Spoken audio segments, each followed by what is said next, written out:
It's time for Yankees baseball on My 9.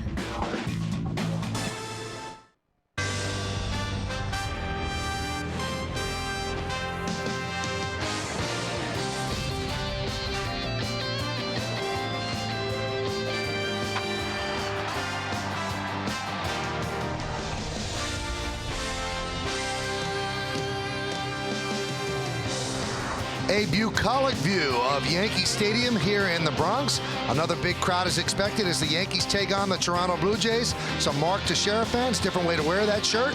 And everybody is happy around Yankee land despite a loss yesterday. The Yankees still reside in first place in the American League East. Yes, the sun is shining on the Bronx Bombers. As tonight, My 9 presents New York Yankees baseball. It's the New York Yankees against the Toronto Blue Jays in the second game of a three-game set from Yankee Stadium in the Bronx, New York. Hello, everybody, and welcome to Yankees baseball, along with Paul O'Neill and Al Leiter. I'm Michael Kay. Well, the Yankees had their 7-game winning streak snapped last night. They lost 5-4 to the Toronto Blue Jays, but the power bats are out. So you can say that they were flat after the Boston series. Yankees were swinging hot bats then, and they did yesterday as well, sending some balls in orbit. Well, to start the game, Derek Jeter comes up, first hitter of the game. You think, here go the Yankees again. I mean, he leads off with a home run, and then later in the game, Robinson Cano off a lefty and inside fastball. He launches one into the right field bleachers. And Jerry Hairston Jr., he joins the party in a back-to-back, his first home run as a Yankee. So it wasn't a power shortage. They just came up a little short. Now, the Yankees never have power shortages, Paul, because they are tied with the Texas Rangers for the most home runs in Major League Baseball with 171. And the Yankees have 9 players with 10 or more home runs this season, and that's the best mark in the major leagues. Now, Jabba Chamberlain would like more of the same. He's getting the start tonight. Now, the last start he made was on Thursday against the Boston Red Sox. He's been great since the All-Star break. He wasn't great in this start, Al. He got the win, but he did struggle. Yeah, he struggled with his command mostly, and Jabba, you're right. He's been excellent since the All-Star break. He's 4-0, and in this last start against the Red Sox, the Yankees end up winning 13-6. He had a long break in the 4th inning, and it was over 30 minutes. He proceeded to walk 3 guys. He did give up the 4 runs, the 7 walks. It'll be interesting to see early on how his command is. He hit some firing moments. It was a Yankee win. He's had an excellent second half. Tonight's pitching matchup brought to you by Dunkin' Donuts. America runs on Dunkin'. We're already talking about Jabba. Scott Richmond will get the start for Toronto, 6-6 with a 3.97. Now, Jabba might have to use the bullpen unless he goes 9. No one's scared to do that because the Yankee bullpen has been lights out. One of the reasons they're on the top in the East. Aceves was great yesterday. Al Leiter talks about it next.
Well, once again, the Yankee bullpen was great last night despite the loss. And if you look at the Yankee season, their bullpen has been outstanding. First in saves, first in opponent's batting average against, second in strikeouts per 9 inning. Now, the ERA is a little bit high, but at the beginning of the season, they struggled.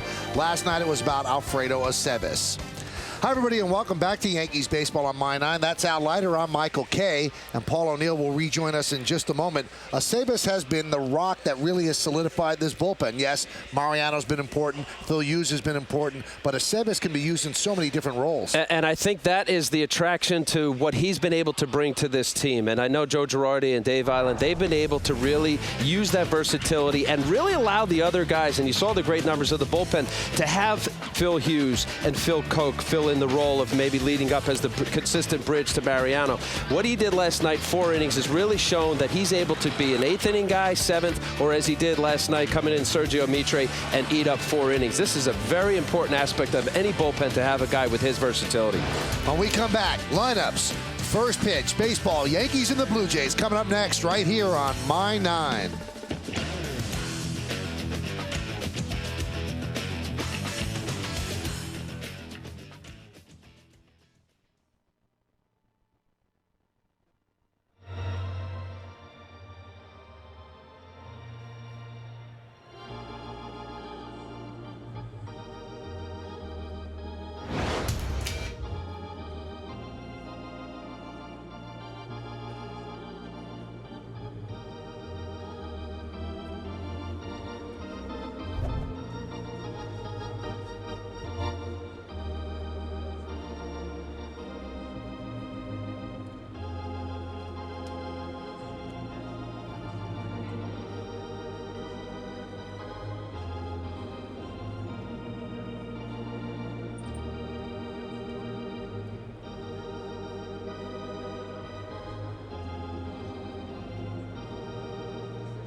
At all.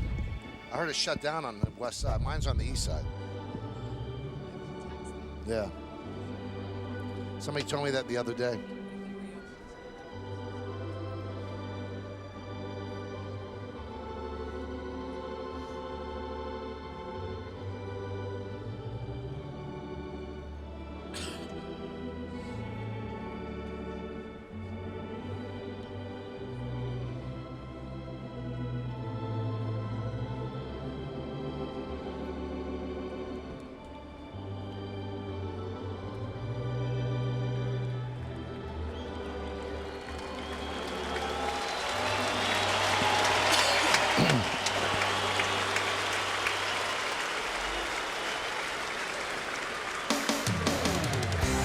New York Yankees Baseball on My 9 is brought to you in part by Toyota, a smart way to keep moving forward.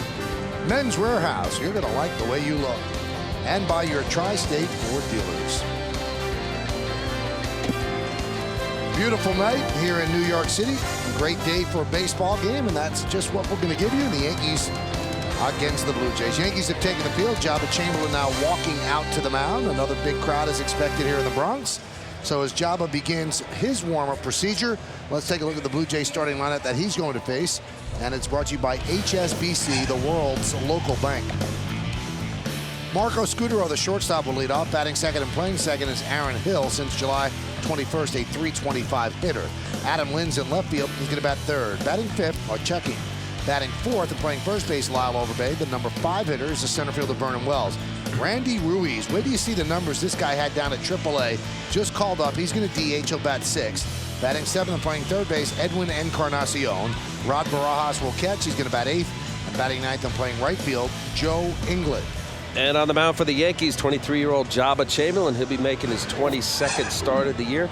Coming off that so-so outing, he ended up winning the game against the Red Sox here on Thursday night. You see the very respectable record, 8-2, the 115 innings, the .256 batting average against. Nice strikeout ratio, 115, 102 strikeouts. Let's take a look at the New York Yankees pitching scout report, brought to you by Capital One. What's in your wallet? Unlucky 7. We mentioned about that last start. He went 5 innings and the 7 walks, so we're looking for command issues early on. And keep their distance. Well, you know, with the Yankees having a 5.5 game lead on the Red Sox, maybe Joe Girardi will give have opportunities to have Jabba maybe skip a day or have a day off or skip a start here and there. He's got the 115 innings. There may be an innings issue in September. And breakaway, well, he's 8-0 career-wise with a 175 record after the All-Star break, and that ties Pat Darcy of the Reds for having the most career post-All-Star break wins without a defeat. Al, what is it in your wallet? Wow. Since you asked everybody, Paul wanted to know. Well, Large, too fat. Fat large. I did. I think that. I went to the ATM not too long ago. Anyway, we are ready for baseball here at Yankee Stadium. Digging in is Marco Scudero. Yankees lost last night 5-4. They've won 7 of their last 8 games. So Scudero is off to a really good season, and he's going to be a free agent at the end of the year, just at the right time. He digs in.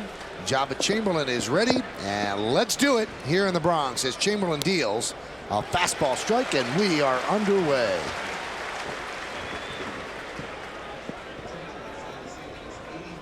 You mentioned about Marco Scudero. I love the way he plays. You're saying he's a free agent at the end of the year. Perfect time for him to be batting right around that 300 batting average. Guy walks a lot. Just really been given this opportunity with the Blue Jays. Drafted by the Brewers, went to the Mets. He had a couple free agent waiver claims. Went on to Oakland. Really settled in nicely here. So quickly, 0-2. Chamberlain, since the All-Star break, has opponents hitting 156 against him. And the 0-2 outside. He faced Toronto twice this year. Didn't do too well in that game. 3 2/3 innings, 9 hits, 8 runs, 3 earned runs, and 2 home runs allowed. That's what Scudero's done since July 22nd, over 16 games, 362. It's like a subconscious thing or what it is about, you know, guys got free agent years, they just put up big numbers. I don't know if it's a challenge or if it's just something in the back of your mind that you need to try hard, but you don't go out on the field day in and day out and think, you know, I'm going to be a free agent next year. But I tell you, if you look at numbers of guys who become free agents, they're always good. Maybe it's a concentration level. You know, every at bat is going to mean something. The 1-2. Fouled away. Although then you could look at Matt Holliday when he was traded from Colorado to the A's, and he was going to be arguably one of the biggest free agents on the market this winter. Really struggled with Oakland. Although doing very well in St. Louis. Payday, Paulie. Is that it? Yes. I didn't want to bring that up, but that's Michael's train of thought right there. That one's drilled to left field, backing up Damon. He reaches up and he makes the play. 1 away. I tell you what, Johnny Damon makes a great play, but if you're Scudero, you're thinking, you know, what a worse way. Is there a worse way to start a game? You start 0-2, you battle back, you hammer one to left field, and Johnny Damon snow cones it into the MasterCard sign out in left field. So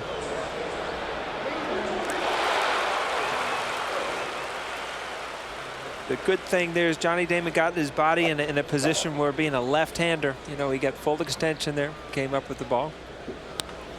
Aaron Hill fouls it back. This play, we've talked about how easy it looks in slow motion, but you see that glove, he hit the end of it, just barely kind of snow coned it, but it's in Michael's book over here as an F7 at this point. That's right. It could have been a double. Good breaking ball, moving away from the swing, and the count 0-2. What's it in your book? I'm chapped right now because I'm 0 for 1 and he made a great play. Like I said, you always want to get off to a good start. Chopper get off to a good start there with a good slider on the outside corner. And the 0-2. Grounded to short. Jeter's right there. 2 away. New York Yankees baseball is broadcast in Spanish. It's available by hitting the SAP button on your television. SAP is brought to you by Toyota, a smart way to keep moving forward. He gets 2 quick outs. Always a good sign for him to get through this first inning without burning a lot of pitches. It almost sets up his outing where he can start going after guys, you know, if he needs to, for strikeouts later. Save some of those bullets. Here's Adam Lind. Off-speed pitch for a strike.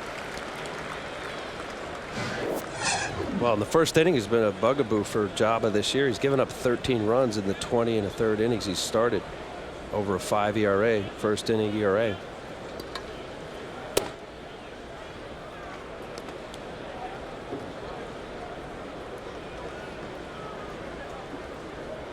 He really is ready to pitch. He's just waiting for the guys to get in the box.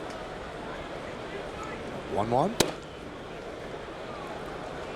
2-1.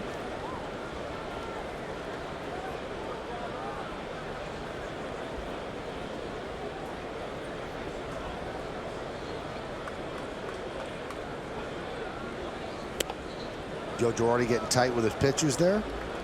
Guys pitched well against Boston. I expect more of the same rest of the year. We gave up some runs last night. Now, boys, throw your zeros out there next time. And the 3-1. Strike. 3-2. Tonight's closed captioning is brought to you by your local Lexus dealers.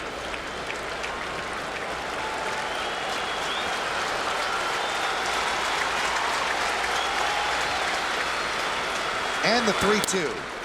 Grounded right side and past a diving Cano into right field for a base hit. So Adam Lind with a 2-out single.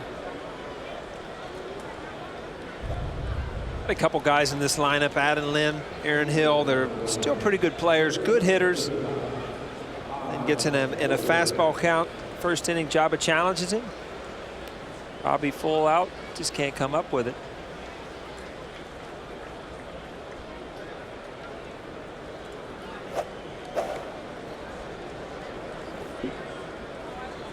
Got to bring up Overbay. His home run, the difference in yesterday's game, broke a 4-4 tie, and that's the way it ended, 5-4. Pitch outside.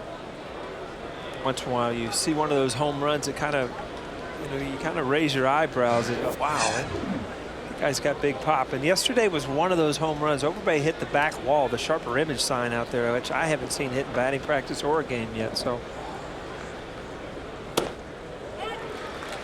There's a strike. And that's something that's missing from Overbay's game this year is the home run.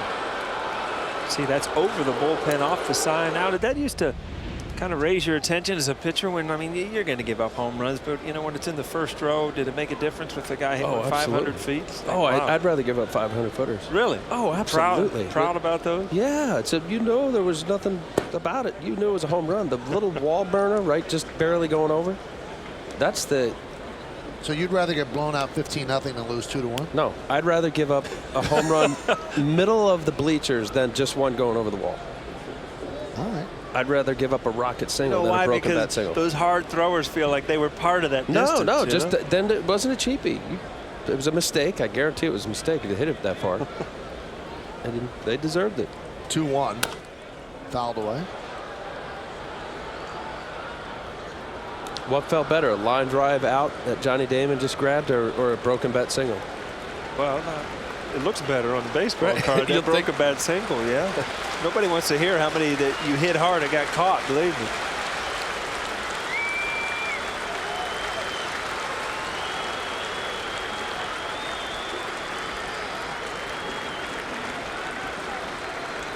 And the 2-2. Swung on and missed. He got him. Strong first inning for Jabba Chamberlain. No runs a hit, no errors, and 1 man left.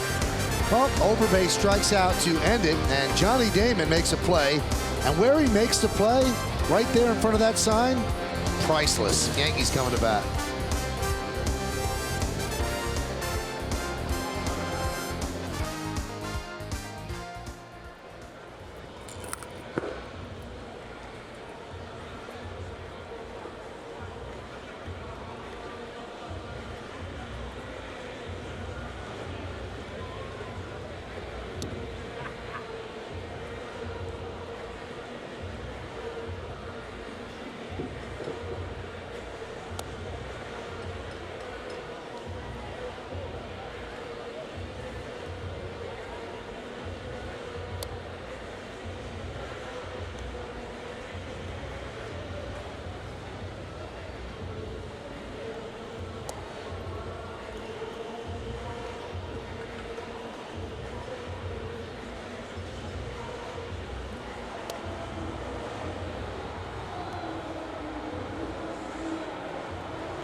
Well, Scott Richmond takes his turn on the mound. Jabba Chamberlain posts a 0 on the top of the first inning. This is a Yankees starting lineup that Richmond's going to face. Brought to you by Kia Motors. Kia, the power to surprise. The captain, the shortstop, Derek Jeter, leads off. Batting second and playing left field, Johnny Damon. Mark Teixeira's at first base. He'll hit third. Cleaning up and playing third base, Alex Rodriguez. Hideki Matsui is going to DH. He'll bat in the number 5 hole. Batting sixth and catching, Jorge Posada. Robinson Cano has an 8-game hitting streak, during which time he's hitting .429. The second baseman will bat 7. Batting eighth and playing right field, Eric Hinsky, and Melky Cabrera will play center field, and he's going to bat 9. And on the mound, the right-hander Scott Richmond. See his record: 17 games, 6-6, very respectable. From Vancouver, British Columbia, let's take a look at the Toronto Blue Jays pitcher scouting report, brought to you by your local Nissan dealer. Dock worker. He was a dock worker in Vancouver after high school for 3 years. Played with Ryan Dempster, Justin Morneau, Jeff Francis. A few guys came out of there, signed out of the independent league. Not right. He's allowed 12 home runs to left-handed batters, 4th most among American League pitchers, and finished healthy. He was missed the month of July with right shoulder tendonitis. Coming off his last start against Oakland, didn't do very well. Derek Jeter starts off the inning with a single. Extends his hitting streak to 7 straight. He had 3 hits yesterday and picks up a leadoff single here in the first. You see Jeet, he comes off the bench swinging, which he usually does. Fastball away, centers it, keeps it up the middle. Jeet is a leadoff hitter. You know, you want leadoff hitters to see a lot of pitches, but I mean, you don't want to take him away from what he does best, and that's be an aggressive hitter. I mean, he's not afraid to go up, swing at the first pitch, get things going, and if he doesn't get into that pull mode where he uses the whole field, I mean, you know, why do you need to take a bunch of pitches? He'll spray the ball all over. Johnny Damon rips one foul. What Damon's done the last 10 games: 349, 4 homers, 8 ribbies. Pinch hit yesterday and grounded softly to first base. Pinch hitting in the 8th inning for Jerry Hairston Jr.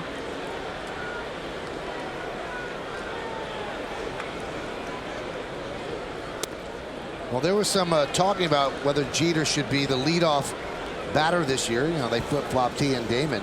Well, Jeter's hitting 343 in the first inning so far this season. He's done a good job, and Damon's been great in the number 2 hole. So it was debated, and it looks like it's a move that's paid off for both. 1-1. Line drive, a base hit down the right field line. Cutting into the corner is England. He'll play it in the corner. Jeter goes to third. Damon's at second with a double, and the Yankees are set up.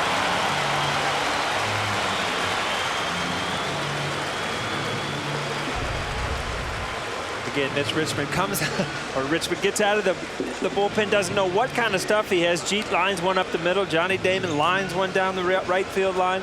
All of a sudden, there's pressure. It's the first inning. Your feet aren't even on the ground yet. And the run scoring opportunities for the Yankees. Great story involving Whitey Ford and Yogi Berra. Whitey Ford threw 4 pitches in a game: a single, a double, a triple, and a home run. And Casey Stengel came out to the mound and asked Yogi, what does he have? There's a hot shot and past Hill into right field. Jeter will score. Damon will move to third, and Teixeira's on first. We'll see how they score. Yankees have a 1-0 lead.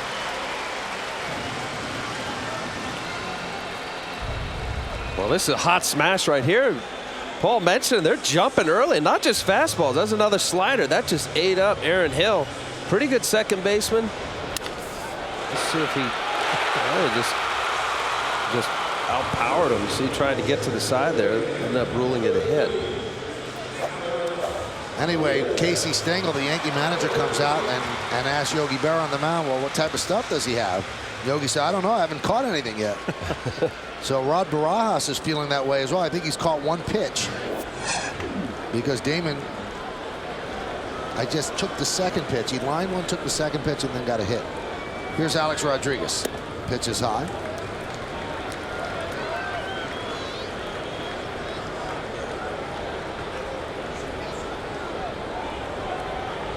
Well, similar approach last night with Mark Zepchinski, the Blue Jays starting pitcher, the rookie.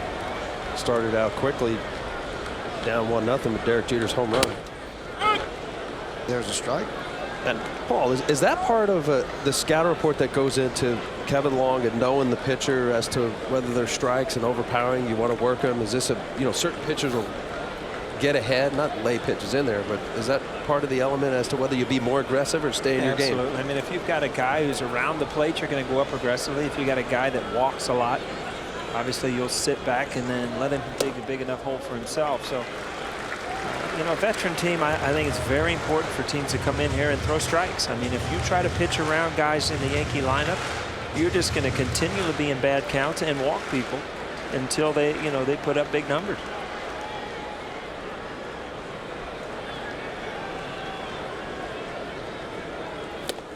Swing and a miss.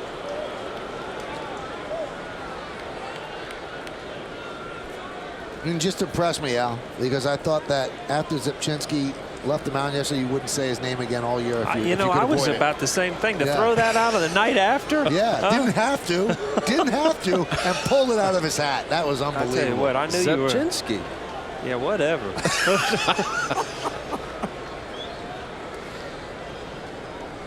The 2-2. Breaking ball, strike 3. Alex Rodriguez down looking. So Richmond finally gets an out.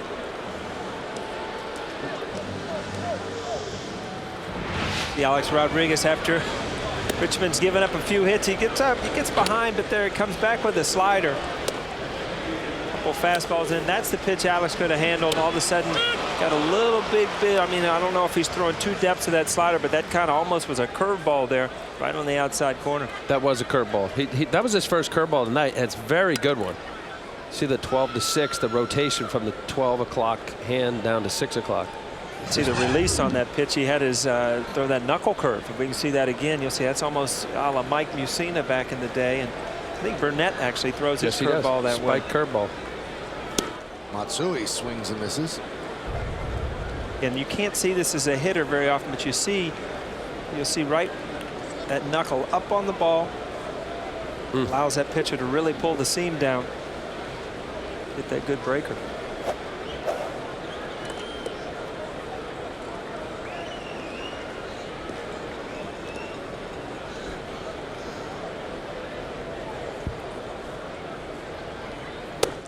Strike.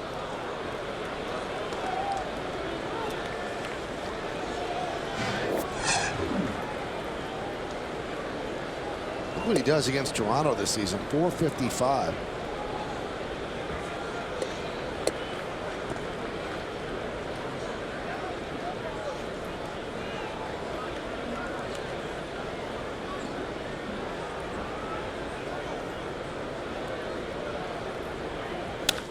Whip foul.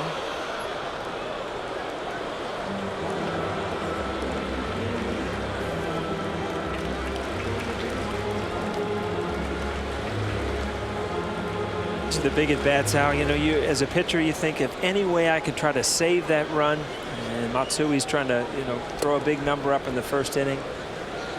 Definitely a pitch that you try to get a strikeout with a man on third base. Try to keep the ball in the infield. Well, especially after the big strikeout of Alex Rodriguez, you're right. Usually with the runner at third, you're almost conceding that run, especially early on. Swing and a miss. Gets Matsui for the second out. That's the same pitch that Alex Rodriguez got locked up on. See that great rotation, ended up being hitting the backside of the plate. Nice play by Barajas. See his index finger be slightly up, not as much as Mike Mussina or AJ Burnett, but it enables him to get on top of that ball and just basically spike it right in the dirt. When a pitcher's ahead 0-2, 1-2, that's generally what pitchers try to do, to expand breaking balls in the dirt or elevate with a high fastball. What's funny is he came out in the first inning and was throwing a lot of fastballs and a couple sliders, and had some balls hit hard, and all of a sudden it seems like he's found that curveball. He's got two big strikeouts with it. Here's Jorge Posada, 7 for his last 18, 8 for his last 20, hitting .280 overall. Still runners on the corners now, 2 outs. Yankees lead 1-0. And that one is driven deep to right center field, giving chase Inglet. That ball's going to be off the wall. Scoring is Damon. Teixeira rounds third. Here comes Teixeira. Here's the throw. He's out. Boy, they waved him And the cutoff man had the ball when I'd say Teixeira hit third base. He was out by about 30 feet. But Posada gets an RBI. The Yankees have a 2-0 lead. And well executed, Hill turns and fires to Barajas. And Teixeira is a dead duck. 2-0 Yanks.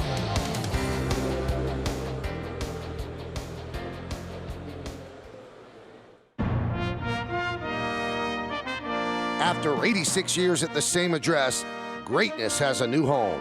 Join the Yankees as they celebrate the inaugural season of Yankee Stadium on Friday, August 28th, when the Yankees play the White Sox. It's inaugural season jersey koozie night, and the first 18,000 fans 21 and older will receive an inaugural season jersey koozie courtesy of Bud Light. Yankee Stadium, the inaugural season.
Well, Yankee fans, here's your chance to take on Russ, brought to you by Toyota. Do you think there will ever be another larger-than-life living legend of baseball like Babe Ruth?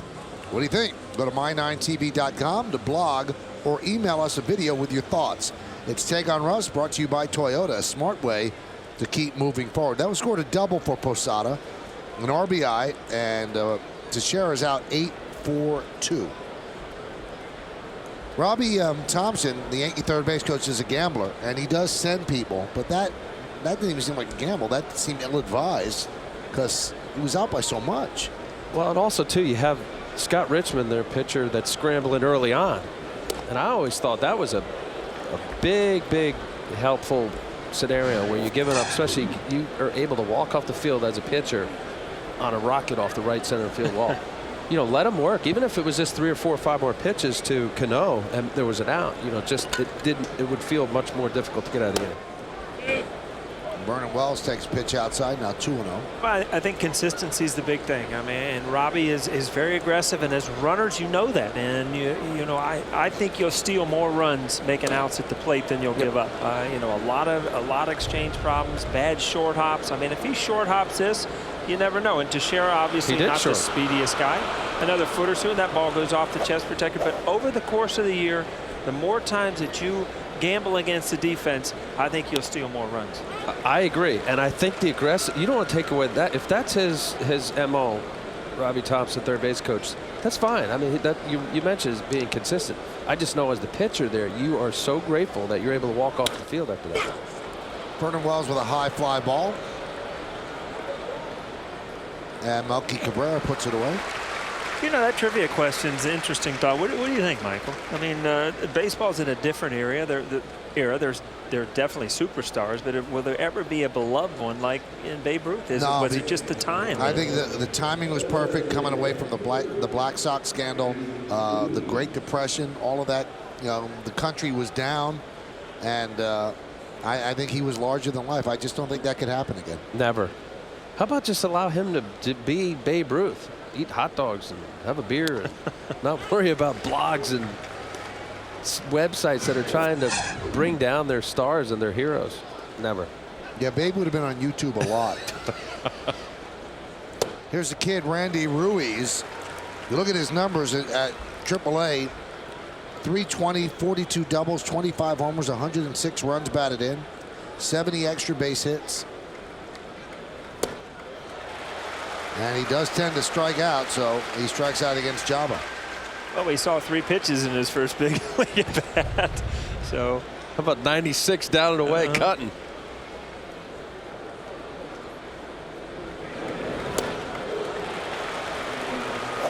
Oh, well, I mean, there's always that anxious moment to get up there and make things happen. And again, you have to go back to swinging at strikes first.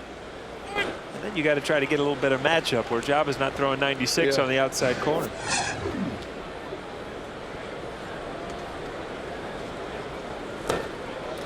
Wow. You see his breaking ball tonight, guys just waving at it. And again, you go back to guys that have great breaking balls, and they're usually the guys with good arm speed that have good fastballs. I mean, it's just, they go hand in hand. And then tonight, Jabba's, you see a lot of swings at that breaking ball out of the strike zone. The 0-2. Slow roller toward third. Alex Rodriguez there, and an easy 1-2-3 inning on 11 pitches for Jabba Chamberlain. We go to the bottom of the second inning. Yankees lead 2-0. You're watching Yankees baseball on My 9.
It's time for tonight's Smile of the Game, brought to you by New Mac Cafe coffees made with fresh ground espresso, now at McDonald's. Nice smile here at the ballpark. Lot to smile about lately if you're a Yankee fan. Winning 7 out of 8 in first place. There's Robinson Cano with the Yankees up 2-0 as we go to the bottom of the second. Cano has an 8-game hitting streak. And there's a strike.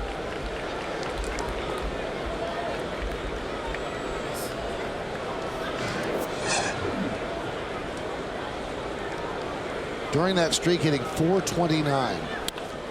That one's drilled down the right field line. Fair ball, it's trouble. It is a foul ball.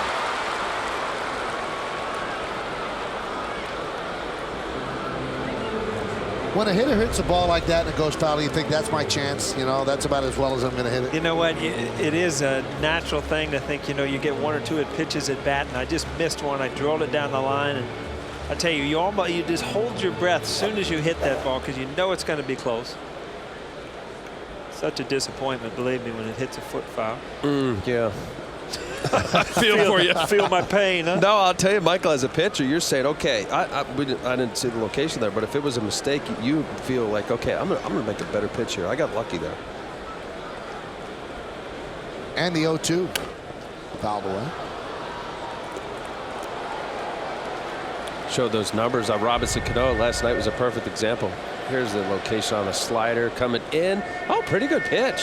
For Robbie to keep that close to being fair, he's got to pull his hands in and then drive the ball. You see that angle he ran out of the box? That's what you do as a hitter to try to steer that thing foul. You try to, I know it doesn't help, but you try to run at an angle to steer it foul. Now this one he steers fair. Another one right down the line, and Cano will get himself a double, and he has a 9-game hitting streak. He is on fire right now. I'll tell you what, if you've watched the games lately, Michael and I, we talked about it last night on how you just feel that this guy could be a 340, 350 hitter. I mean, he can do so many things, and he fought off some tough pitches. This is a good pitch. 2 strikes right in on his hands. Bell. But he stays close, and he's quick enough to keep the ball fair. Didn't hook that one foul. Just does so many things well as a hitter that it's hard to think of a consistent way to get him out. Coverage. This happened last night where he pulled the ball on the inside part of the plate, ended up hitting a home run. Then his next at bat, they went away, and he drove the ball to left field. That's why we just showed those numbers earlier, how hot he's been. What's this? Oh, balk. A little balk.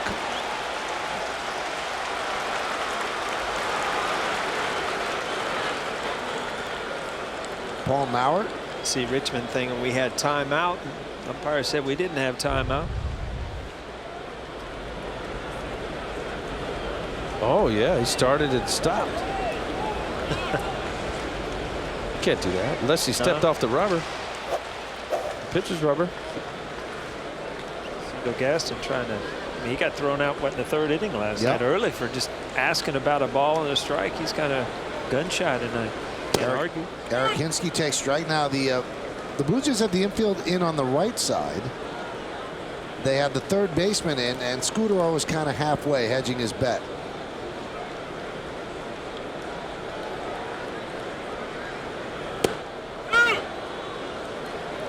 Hinske was almost the hero on Friday night, but an unbelievable play in the 14th inning by J.D. Drew kept him from getting a pie in the face.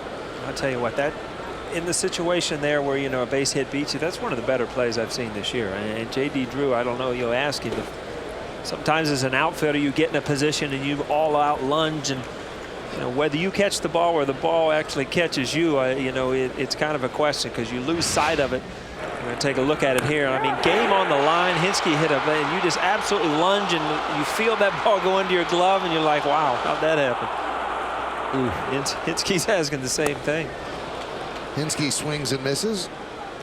And you know what Hinske's big problem was with that? He said, listen, guy made a great play. He goes, but why was he playing so deep? Oh. He said the winning run is on second base. Why would you be that deep? He didn't understand. Wow, he's a big guy that drives the ball. So as a right fielder, you got to figure that you give yourself a chance. Left-hander, got to play a little bit deeper. But I tell you, Richmond so far. Speaking of the Red Sox, Tigers jump out to a 3-0 lead. Now here's Melky Cabrera. It's his birthday today. 25 years old. Pitch is high. Weird thing that Melky seems like he's been here forever, and he's just 25 years old. Seems real young now, doesn't it? 25? 35 seems real young. The 1-0. High fly ball center field. Cano's going to tag. Wells in position, makes the catch. Here's the throw. Not in time. Cano scores sac fly for Cabrera on his birthday. Yankees have a 3-0 lead.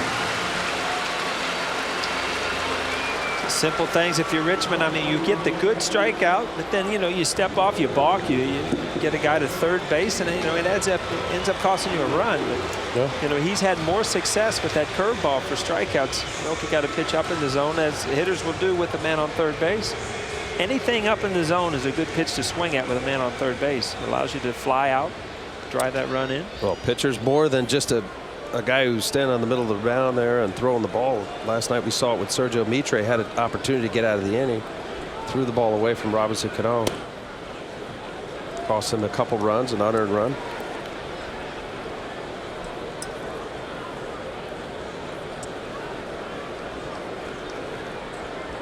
The 1-0.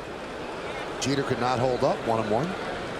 Go back to Sergio Mitre last night, and the more you think about it, is you're kind of confused on how he looks so good against hitters and then he gets in trouble. But you do have to remember that he's just off of surgery. I mean, this guy at times Looks dominant. Another base hit for Derek Jeter. He's 2 for 2.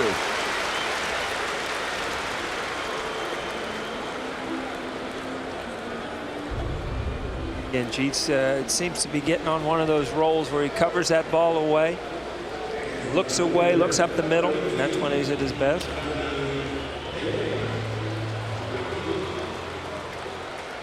It's his 48th multi-hit game, and he's got it out of the way in the second inning. Pitch inside to Johnny Damon. Don't you agree with me, Al, about Mitre? I mean, you have to have some kind of patience with a guy that you know, had major arm surgery last July. Yeah. You know, many instances, it's a good year and a half you see for the Tommy John surgery recovery. Driven it deep right center field. Giving chase Inglet on the run. He can't get there, and it bounces into the Yankee bullpen for a double. That's a tough break for the Yankees because they'll send Jeter back to third. So Damon in 2 innings has 2 doubles.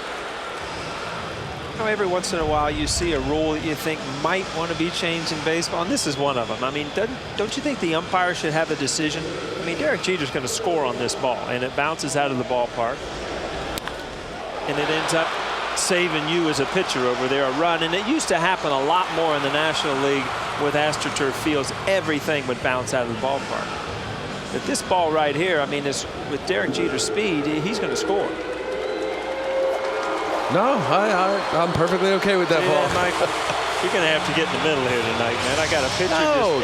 Now you're going to be deciding on an umpire at second base as to whether he thought Derek Jeter or runner A would score or not. Well, they do it on the ball, and the ball hooks down the line in the stands, right? 2 bases. Yeah, but that I understand, because if somebody reaches over, then that's an unfair disadvantage. But the ballpark plays it into a double. I'm sorry, Paul, I have to agree with that. It's 2-1, guys. I need some numbers for some people to help me. Where's Flash and Coney? Maybe they'll back me. No, Coney won't. Oh, that's right. He's a pitcher. You got to bring a hitter in here. Well, Brett Arnsberg has a discussion with Scott Richmond. He goes back to the dugout. Here's Mark Teixeira, picked up an RBI single in the first inning. The Yankees are up 3-0. Blocked there by Barajas.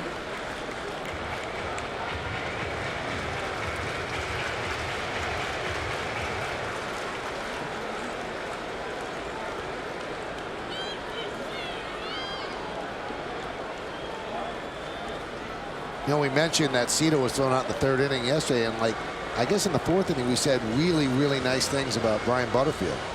And I got a text from him this morning. He was watching the replay of the game. He goes, "What do I owe you guys?" You know, the funny thing is, I walked out on the field today, and Charlie Wansowitz comes up. He said, "You know, I got to appreciate it because I was there. I remember that." And you know, it was, you know, those are just fun old memories. Charlie obviously was talking about when Brian ran through the Boston clubhouse with a Patriot helmet on and jockstrap. And not much else. Right. Yeah, let's leave it at that. This is television. We don't have to paint pictures, right? Butter said his sister called in the morning, was watching the game, and she was laughing. He's laughing, see? He's got a bug in his ear. Great guy. Was he in the system when you came up through the system? My first year with the Oneonta Yankees, he was one of the coaches. J.P. Ricciardi was one of the coaches. 2-1 to Teixeira. Outside, 3-1 on deck is Alex Rodriguez. J.P. Ricciardi, the general manager for the Toronto Blue Jays.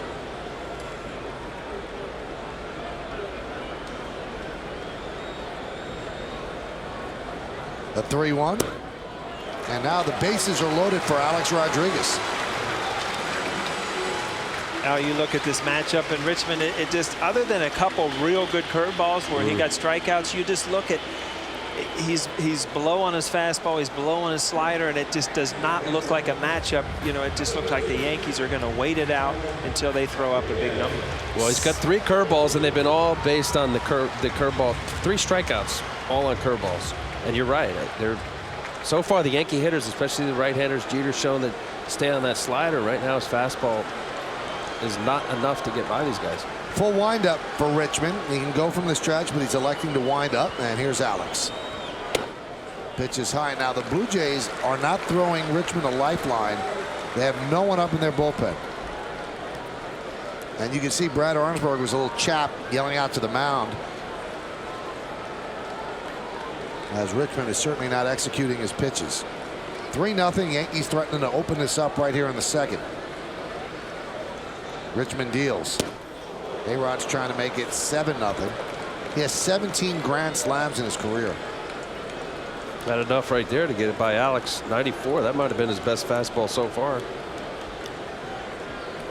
Look at Alex Rodriguez, and he's the one guy that really isn't hot. He's hit a couple big home runs in the Boston series, but you know, you see Jeet, you see Cano, Teixeira. I mean, those guys are hot, and this offense is only going to get better when Alex Rodriguez gets hot. That one is popped up, sky high pop up to short right center field. Vernon Wells calls off Inglett, makes the play. So Richmond escapes relatively unscathed. 1 run, 3 hits, and the bases are left loaded. We go to the third. It's 3-0 Yankees.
New York Yankees baseball on My 9 is brought to you in part by Acura. Acura Advance.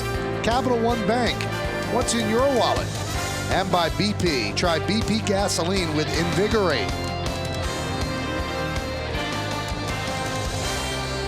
We go to the third inning, and Java Chamberlain and the Yankees have a 3-0 lead. Rod Barajas digs in, and Chamberlain deals. There's a breaking ball strike. The Infinity scoreboard, 3-7-0. Yankees 0-1-0. Blue Jays. Now, Paul, I just want to warn you that you have to step up your game this inning. This inning This only? inning.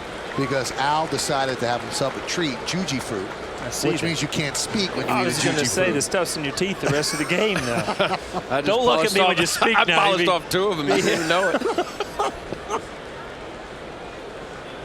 And the 0-2 outside, 1-2. Java looks so much more in command. His stuff is sharp, crisp. He's hitting corners than he did in the 5 innings against the Red Sox. Now, you wonder, did he not have the best command because he had extra rest? Because they saved him for that Red Sox game? High pop-up. Alex Rodriguez.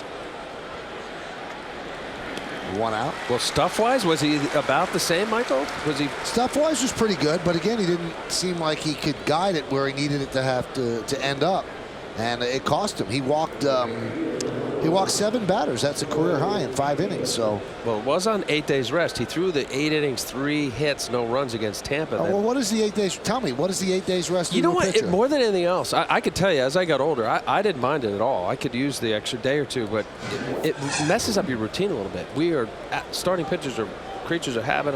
Everyday players are. Michael, they're weird. I'm telling you. They're just a little weird. But go ahead with your story.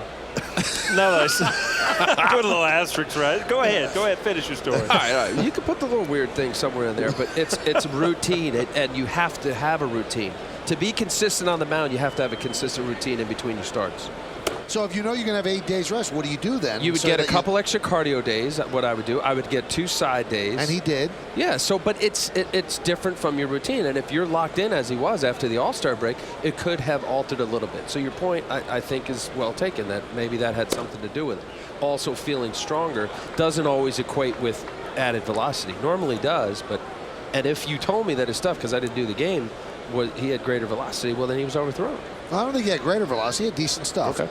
There wasn't a drop in velocity. He was about, right, Paul, 93, Yeah, but 94? you can tell even before the 5th inning, before the big, the long wait, that, it was a struggle for him. It just wasn't one of those nights out that you went out with your great stuff and everything worked well. Tonight, I think he's following in the footsteps of the guys that he's trying to emulate, in Pettit and Burnett, that threw up zeros. CC Sabathia had great starts, and as a pitcher, you want to hold up your end of the bargain, and I think tonight's the night that he's going to try to do that. Take a look at the out-of-town scoreboard, brought to you by your Tri-State Ford dealers. We'll take a look at the American League first. Baltimore 1-0 over Oakland, bottom of the 3rd. Texas and Cleveland, no score, top of the 3rd. Detroit 3-0 over Boston, bottom of the 2nd. Tampa Bay and the Angels a little bit later on. Washington, Atlanta 1-1, top of the 3rd. Houston 1-0 over Florida, bottom of the 3rd. Philadelphia at the Cubs 8:05, and the Mets at Arizona 9:40. And the pitch is high. Part of the command, Michael, of the first 8 batters. Joe Inglet was his first batter. He got behind, ultimately walking him there, but he threw first pitch strikes. Of the first pitch strikes, 4 of them were fastballs, 2 were sliders, and 2 were curves. You get that combination of getting ahead, strike one, but not only just pounding the strike zone with his fastball, he was able to do it with all his pitches up until Joe Inglet's walk. Now, Job has had 11 starts this year where he's had 5 or more days of rest, and he's 4-2 with a 3.53, so it doesn't seem as if it's adversely affected him. The 1-0. Now, one thing that we did notice, the 4th inning, bottom of the 4th inning, Yankees scored a lot of runs. They were up for 34 minutes offensively.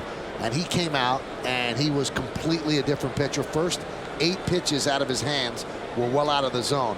How does a pitcher counteract that, Al? Well, again, it's not the norm anytime you get a big rest. And even though in that case the Yankees were hitting and there was a lot of offense related to it, you don't mind it. But then I always thought about, we're watching Jabba. He's getting on the mound. Well, here you see Jorge coming out, seeing something, overthrown. These are first couple batters that he's got behind. Is that you get out there quickly after a long inning and you try to establish maybe a couple extra throws before that inning starts because of the 30-some-plus odd minute delay. It's a good visit right here by Jorge, slowing him down, getting him back into his rhythm. This copyrighted telecast presented by authority of the New York Yankees and may not be reproduced or retransmitted in any form, and the accounts and descriptions of this game may not be disseminated without the express written consent of the aforementioned New York Yankees.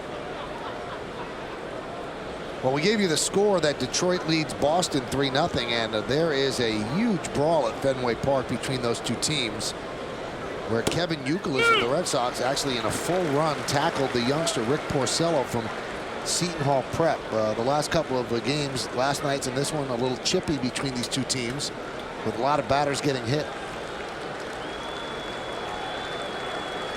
So we'll keep an eye on that, see if there's anybody thrown out of that game.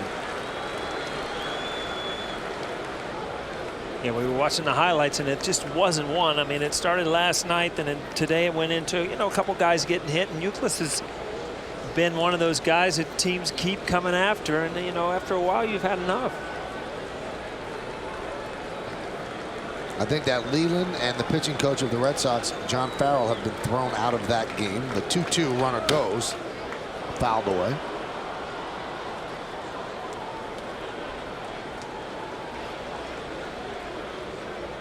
And from what we saw of highlights, that wasn't your typical baseball brawl. I mean, Youkilis really tore into Porcello, and they kind of rolling around on the ground. It was kind of almost like a wrestling takedown.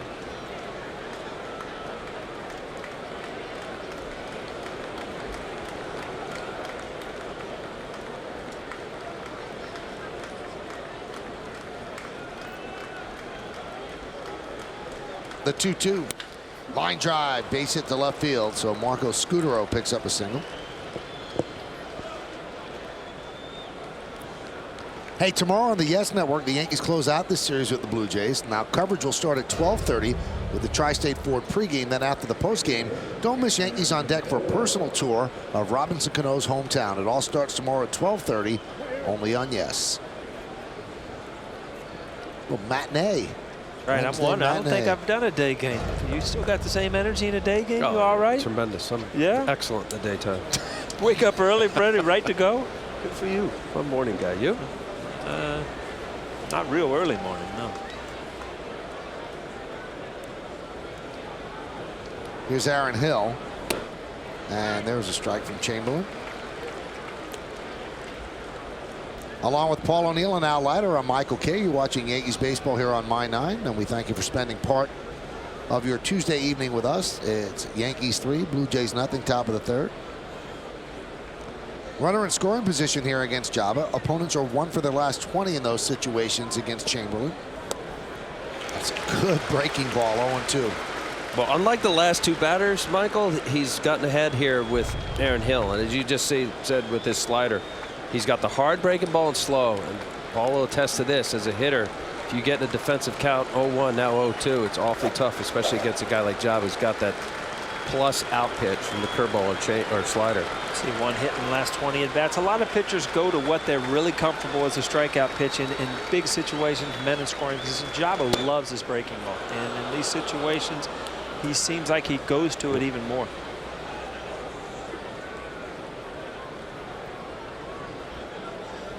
Now, Aaron Hill's a little different hitter. He's very similar as a 2-strike approach. Your typical 2-hole hitter, shorten everything up and now look to go right center field.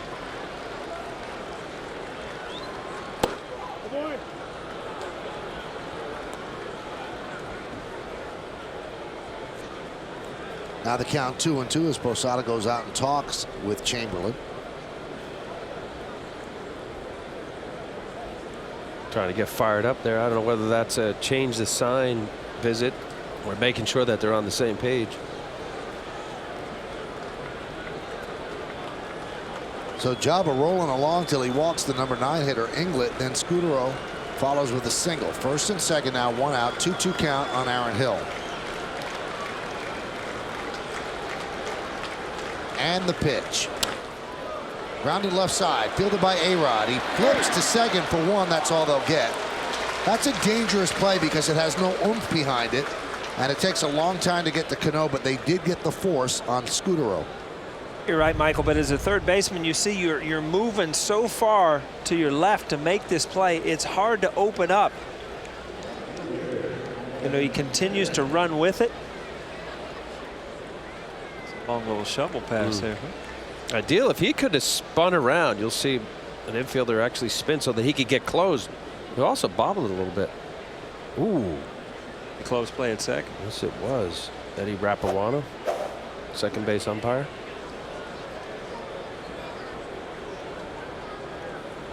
Here's Adam Lind, a very dangerous hitter.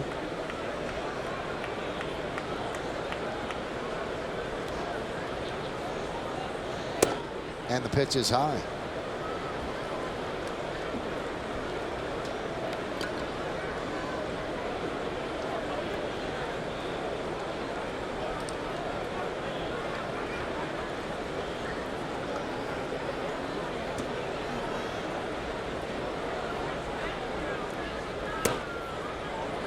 Count 2-0. Java wants a new baseball.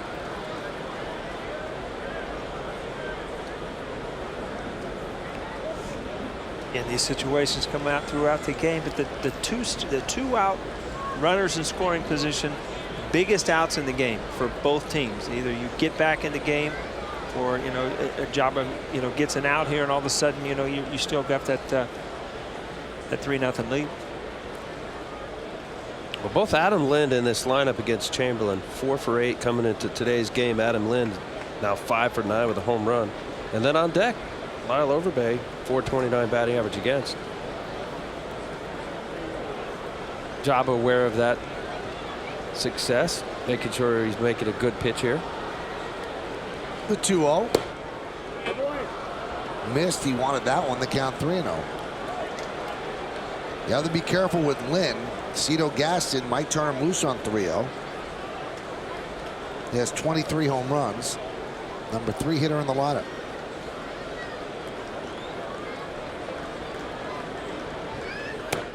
and he walked him on 4 pitches, and the bases are loaded.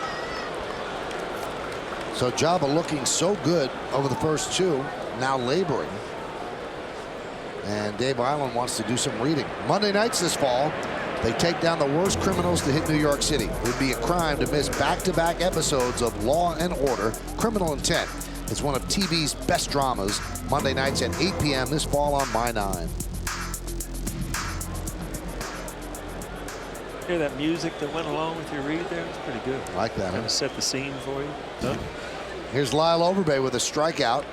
55 pitches for Chamberlain. And he throws a breaking ball, lays it right in there. First pitch strike.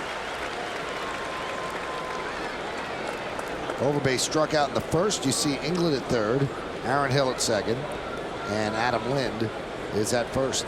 Those are the tying runs on base. Yankees are leading 3-0.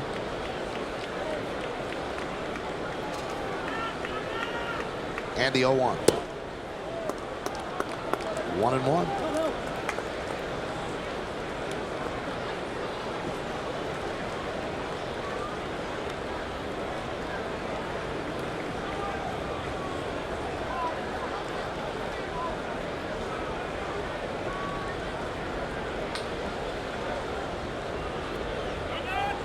Time is called.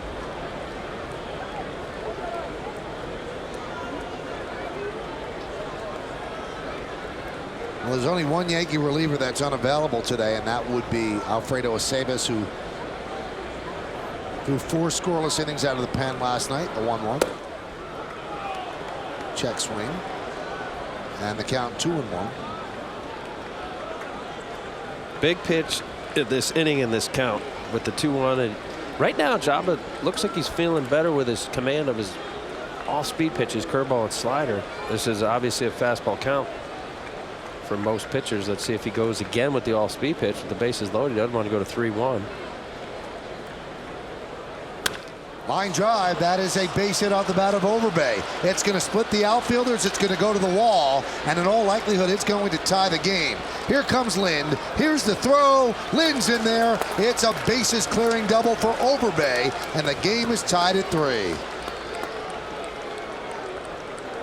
Well, we talked about it last night. Overbay, I mean, he got a fastball last night, and in a fastball count, he can do some things with it. Now, you said 2-1 fastball right down the middle. Great swing, just drove it out into the gap. Perfect piece of hitting. 2 outs, everybody was rolling. Just watching how the inning is developed, it obviously leading off the inning, well, 1 out, walking Joe England on 5 pitches, and then having a 4-pitch walk to Lynn, all on fastballs. You just see he's kind of jerking his front side a little bit, missing enough. That ball was supposed to be on the outside part of the plate. Kyle Overbay getting that nice down and in middle of the plate fastball. Good transfer, just Lind out running the baseball. Vernon Wells fouls it away, 1-1. He's thrown 30 pitches this inning, and he's at 61 overall, and another trip out to the mound by Posada.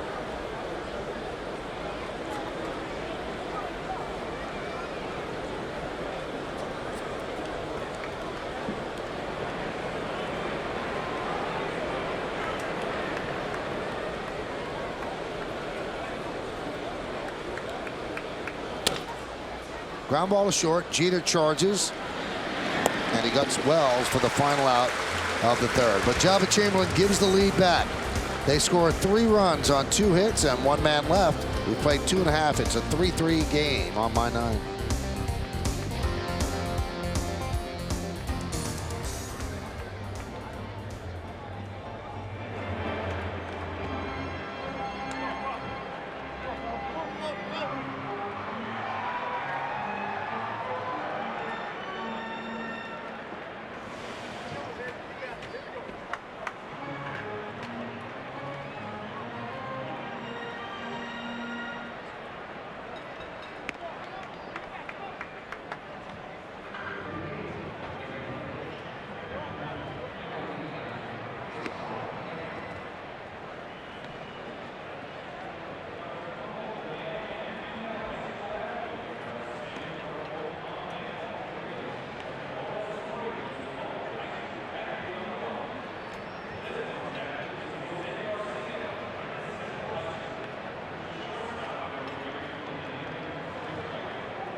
Infinity scoreboard shows we're all tied up at 3. Yankees look like they were going to break it open in the second, but with the bases loaded, Alex Rodriguez high pop up to right center field, caught by Vernon Wells, and then the Blue Jays answer with 3 in the top of the third. Matsui leads off against Richmond, who now has a second life. The count 1-0. Red Sox have now tied up the Tigers. That game, ironically enough, also 3-3, like this one is. Jason Bay with a 3-run home run. Now, I had inadvertently or incorrectly said that John Farrell and Jim Leland were thrown out. I don't think they were. We know that Rick Porcello, the pitcher, was thrown out. But Farrell and Leland were nose-to-nose arguing in that game. That one's popped up. Encarnacion, one away. Monday night, the Giants preseason kicks off on My 9. The action starts at 7:30 with your first look at the new faces on this year's team. Then at 8, the Carolina Panthers come to town to officially get the preseason started. Giants, Panthers, it all starts Monday at 7:30 on My 9.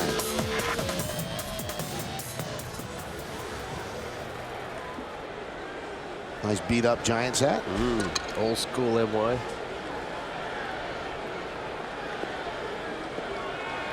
I mean, obviously I'm from the Midwest, and I think this is right. If you're a Yankee fan, you're a Giants fan. Right? Usually. Is that the way it goes? Met fans are Jet fans. But there are deviations. How about if you like all the teams? You allowed to do that here, Michael? I don't think it really works. There's no gray area around here. You don't like the Yankees and the Mets, so you can't like the Giants and the Jets, Well, all right? Michael and I have had our arguments about this. I don't want to go into it, but I think there are actually fans that could like more than one team. I don't buy it. Okay. How could you like the Yankees and the Mets? How could you like the Jets and the Giants? How could you like the Knicks and the I Nets? grew up a Tom Seaver fan, and I got drafted by the Yankees. Well, because then it became No, a but business. I liked the Yankees. I liked Ron Guidry. I thought the 70s and that run in Hey, 77, we've already 78. had one fight in baseball tonight. So you guys going to go at it up here? Let's go. I like it. This is good. You're just talking about as a fan of baseball or football, though. I mean, the true bleeders of, a true bleeder Yankee fan cannot like any other team. All right. See, it gives you that look, Paul. No, like we're wrong. No, Like listen we're to me. the crazy ones. No, I'll agree with you, but I'm not agreeing with you. There you go. Michael.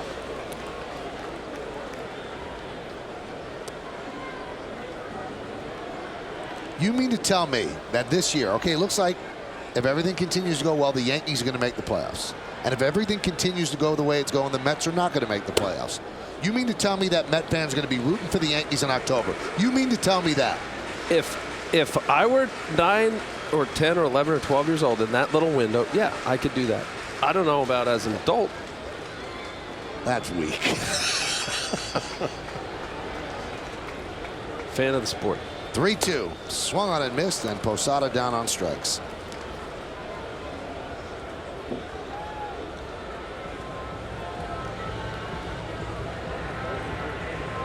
And go back. This was a slider in on Georgie's hand. And again, if you're a left-handed hitter, you love the ball down and in. And as a pitcher, if you love the ball down and in, throw it down and in off the plate. That ended up out of the zone, and that's a good pitch from a righty.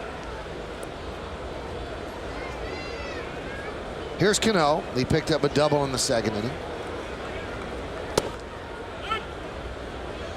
Well, you mentioned Richmond getting a new life here with the 3 runs that Javi gave up last inning. This is a guy and a staff as a whole. Brad Orangeburg, the pitching coach, they like to throw inside. Soft ground ball to second base. Hill is there. And the Yankees are down 1-2-3 here in the third. We played 3 innings at Yankee Stadium. A lot of threes on the board. 3-3 Toronto and the Bombers on My 9.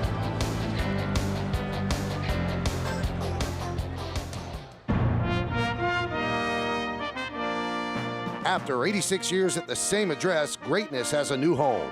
Join the Yankees as they celebrate the inaugural season of Yankee Stadium on Saturday, August 29th, when the Yankees play the White Sox. It's Calculator Day, and the first 18,000 fans, 14 and younger, will receive a Yankees calculator courtesy of Sharp Electronics. Yankee Stadium, the inaugural season.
It's time for the Jeep trivia question. Jeep, turn your clunker into cash towards a new Jeep vehicle. See your participating Jeep dealer on the double for details. Derek Jeter has 255 career hits against the Blue Jays, second most all time. Which player is first? We'll find out in the bottom of the fourth inning. Could it be you, Paul? No, I didn't hit well in Sky Dome. It was not. I had that face out lighter in his heyday. Didn't like that. I You don't hit a like home run off me. One, you got to give me a hit once in a while just to keep me in the lineup when you need an out. Right.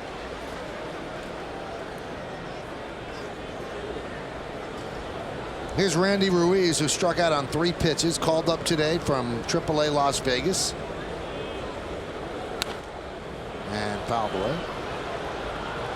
And Randy is actually from this area. He went to James Monroe High School in the Bronx, which is right on Bruckner Boulevard, right around where I grew up. Exciting day. That one's driven down the right field line. Fair ball, it's trouble. It is off the foul pole. A home run for Randy Ruiz. And the Blue Jays take a 4-3 lead. And you almost wonder, he got a fastball the first pitch. You almost wonder if that was going to be the last one he saw on that at bat. And Jabba tried to sneak another fastball by him. And, you know, as a hitter, you steer that ball, but boy, you feel so fortunate. That ball hits off the foul pole. He said this is a big day, being kind of the hometown guy, but what a way to break in and get into the new Yankee Stadium, see a fastball up. That's his second career home run, but first in the new Yankee Stadium, that's for sure.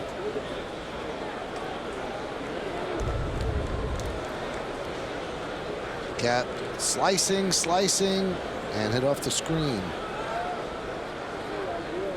Jabba throws the head back. Encarnacion swings and misses, 2-1. Oh, going pretty far up there on the pole. Saw those numbers he threw in AAA. I mean, power wasn't one of his weaknesses. So, Al, what's happened to Jabba after the first 2 innings? I really think it's a command issue with his fastball in the zone. As to, you know, you could throw strikes with your fastball, but you're missing the spot. And now it's become more of a slider. There's a slider up in the zone, and Encarnacion just not able to pull the trigger on that. Watch this pitch here. Even 2 strikes. I mean, he's got that kind of arm speed where the ball just ends up. You see the little late break, and Encarnacion couldn't pull the trigger, but that ball's middle belt high. really, that's not a bad pitch to hit as a hitter. Yeah. I mean, that ball's up in the zone, doesn't have the real hard downward bite, just kind of almost backed up. So it's one of those pitches you get a strikeout just because of the speed of the ball, you know, the taking the speed off with the slider. So, you know, when you look at the look too, Michael, you had mentioned earlier, what's the location of this slider? Encarnacion is already spent, so he's looking fastball, middle of the plate. Grounded to Alex Rodriguez. And Barajas is down for the second. Paul, how are you with a pitcher with his demeanor, disposition on the mound? You had mentioned earlier in the first inning there, Mike, how he was getting on the mound, quickly getting his pitch, firing it, good tempo, throwing strikes. Now, when you start to labor a little bit, you kind of, the hitters sense that. yeah, there's no doubt. And there are guys that just absolutely stare you down like, let's go, I'm going to get you out. And it's an uncomfortable feeling. And there are guys that kind of squirm out there, and you know they're struggling, and you dig a little deeper as a hitter. There's no doubt about it. There is a comfort level when the pitcher's in trouble, and they show that they're in trouble. Inglet grounds it foul. And it's hard to maintain that bravado by when you're not doing it. You know, it's a correlation with success and whether as a pitcher you're making your pitches and you're getting outs, you feel good about it. You know, job, occasional fist pump. But if you're not feeling it, it's hard to act it. You're just missing enough.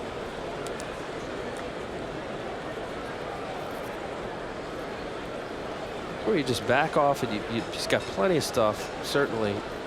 And it's about trusting your stuff, throwing it in there. See now back-to-back breaking balls. He missed. That's okay. But instead of giving up on it after the previous one in the dirt. Fastball. Count 2-2. I just think that some players play better with emotion. Some players need to back off a little bit. I like to see when Jabba Chamberlain has emotion. I like to see when he's pumped up. I like to see it when Georgie runs out there and gets in his face, and I think that helps him. And there's no doubt about his stuff. It's just day in and day out the consistency of him doing what he needs to do. He strikes out on the breaking ball, but the Blue Jays take the lead. Randy Ruiz, the kid from James Monroe High School in the Bronx, hit a home run that way off the foul pole. The end of 3.5. It's 4-3 Jays.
Let's take a look at the Jeep Trivia answer now. The question is, Derek Jeter has 255 career hits against the Blue Jays, second most all time. Which player is first? Find out after the pitch as Hinsky fouls it off. And the answer is Robin Yount, 263. Robin's done collecting hits, so Derek might catch him. Collected a lot of them, too. Collected his way right to the Hall of Fame.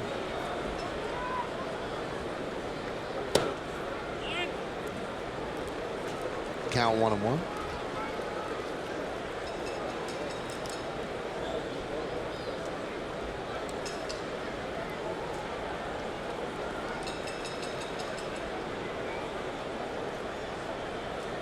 Was he the first guy ever faced in the big leagues?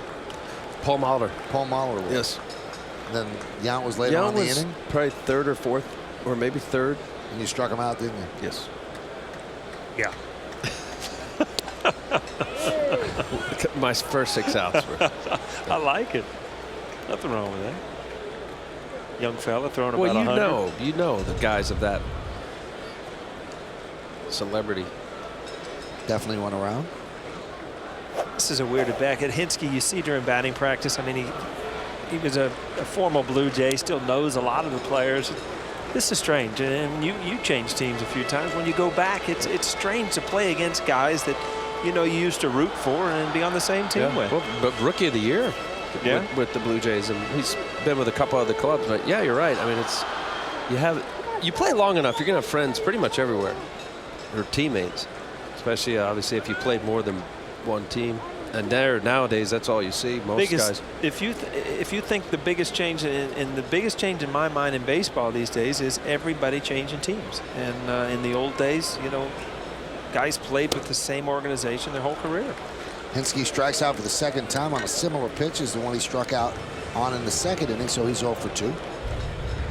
Good hard slider right here. Showing curveball and slider. Richmond kind of new life after getting this one-run lead. Found him out of his hand. Now the slider's a little different. It's going to be more of a tighter spin and more from like the 2 o'clock to 7 o'clock angle.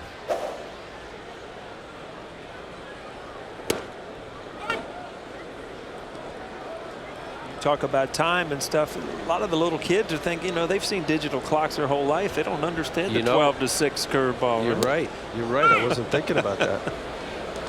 You know, as you said, it's almost like a tale of two pitchers here. You see Jabba started out really dominant. There we go. Okay, so his hand will come from around 2 and then go to 7.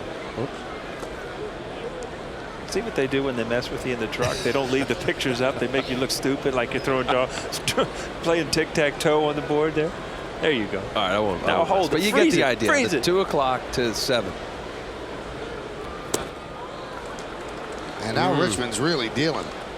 Again, I mean, back to your point now that it's kind of a tale of two pitchers where Jabba early in the game, you know, was dominant. Now he's kind of struggled. Well, Richmond, you know, in first inning was getting beat up all over the place. Now that he's found his breaking ball, he's found his slider, and he's found some confidence because he's looking at the scoreboard and he's seeing that, you know, his team has brought him the lead.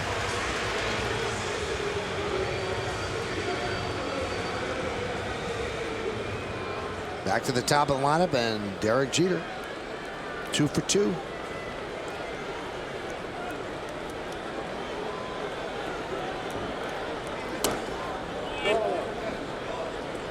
Count 1-0. Wow, look at that. Hey, must have been a giveaway, right? I think she bought that. You keep paying these people to come to the ballpark with that. It must be costly. Bought the other way, and if it's a fair ball, he's 3 for 3. Nope, it's a foul ball. I've always wondered what that felt like. Walking around the ballpark and you see somebody with your name on the back. Is it weird? I'll tell you, the first things that I look back is the first time you see your baseball card, you think, wow, that is cool. When you hold your own baseball card. And then when you see somebody wear your jersey just because it was your jersey, it is. It's a neat feeling. We should probably, you know, we haven't had anybody up in the booth. We should probably get her up and sign that jersey, huh? Cover it up. There we go. All right, I don't want it anymore. You know what she's going to do is tear that one off and just make it another Jeter jersey. Well, Jeter is out on the ground ball to short as the Yankees go down in order. Oh, now we're texting. Fame is so fleeting. Come on up. We're going to sign that jersey. We go to the fifth, 4-3 Toronto.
Well, fans, now's your chance to own a piece of history from the original Yankee Stadium. Seats and other items are now on sale at Yankees.com. All memorabilia comes with a Yankee Steiner letter of authenticity. For more information and to purchase original Yankee Stadium seats and other memorabilia, visit Yankees.com today and click the Shop tab. Well, we go to the 5th inning, and Joba will face the top of the order. And the first pitch is a strike. On the KFC scoreboard, it's 4-4-0 for Toronto and 3-7-0 for the Yanks.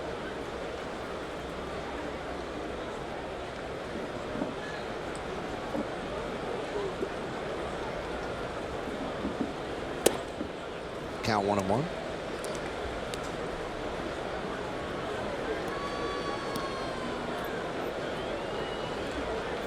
Mentioned about Marco Scudero having a career year. He's going to be a free agent.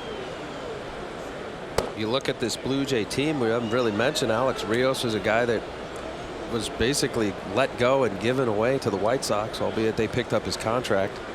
Scott Rowland was traded not too long ago. Rowland was having a great year. Not knowing where this organization's going, I mean, it was such a great storied past and how much they've won. And here's JP Ricciardi, general manager, thinking about where this team is. They're teetering on, is it a rebuilding? What's going to happen with Halladay? Or if their fan base has gotten bigger since Montreal is out of Canada. And back in 93, 94, I mean, it was sold out every day up there. And then Paul, I was up there. We had a reunion of the 92, 93, and I thought there would have been a bigger crowd on a Friday night. They had all the great players that went through there: Roberto Alomar, Joe Carter, many others, and it wasn't that big of a crowd. Grounded softly to third. Nice hop for Alex Rodriguez, and he gets Scudero for the first out. And they say, they're starving for a winner. The Raptors haven't done anything. The beloved Maple Leafs. You see Alex coming in hard. Scudero can run. Alex aware of the runner, knowing that.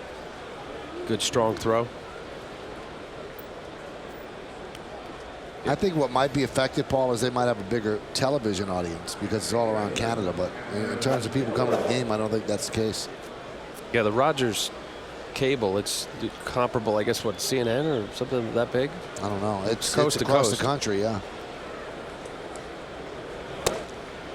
that was a place a lot like Jacobs Field in Cleveland that was guaranteed sellouts every single night. But then I think the strike of '94, was it? They never came back, and that was one venue that the fans just have not come back. Well, you made a good point last night. We talked about the letdown after the 4-game sweep of the Red Sox, and would the Yankees be let down? And I don't think so. I think there's a plenty of veteran group here that knows their mission of winning, getting to the playoffs and winning a championship. And you had mentioned last night how it's always a sellout, which is a great point, because many instances, once upon a time, you'd have a big series, maybe sell out or close to it, and then another team comes in, and certainly a team down on the bottom, as the Blue Jays are, and you may go from the 40 or 50 down to 20. Oh, yeah. And that's not the case here. Right. The energy is always alive here because Absolutely. of the 40,000, 50,000. Yeah, and if you're playing well at home, the energy is always going to follow here in New York. There's no doubt about it.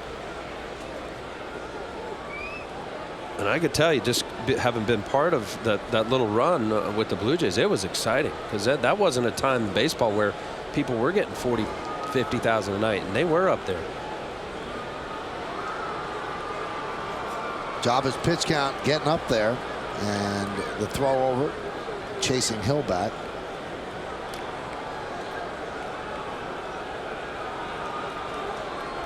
(4-3) Blue Jays lead the Yankees. They won last night's game 5-4.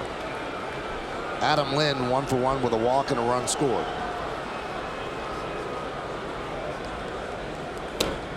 A strike.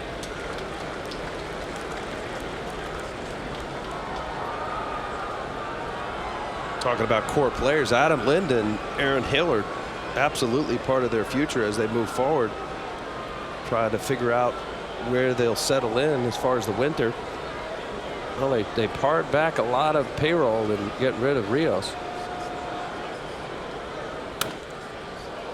Foul back.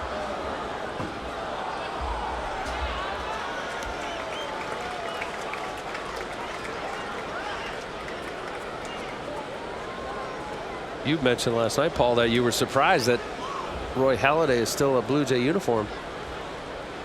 I'm a bit surprised too. I would think if that is their plan, you would think they would get more now, because a team would have him for a year and a half, Roy Halladay, than for either a year or even less if they go into next year. The 0-2 foul back. Now, every once in a while, after the so-called trading deadline, people do go through. But a guy of his stature, it wouldn't happen, right, Mike? Halladay, no. I don't think he would get through, because I think someone would be willing to assume his contract. No question about it. He's not making that kind of money, and it's not that long term. He's paid through next year. He's one of the top 5 pitchers in the game. Oh, absolutely.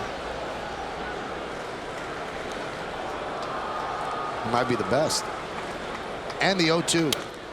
High pop-up. Jeter is there for the second out. No, I had a question brought to me today, and I didn't know how to answer. I didn't know the answer to this, and it's about the waivers. You know, Rios was claimed on waivers.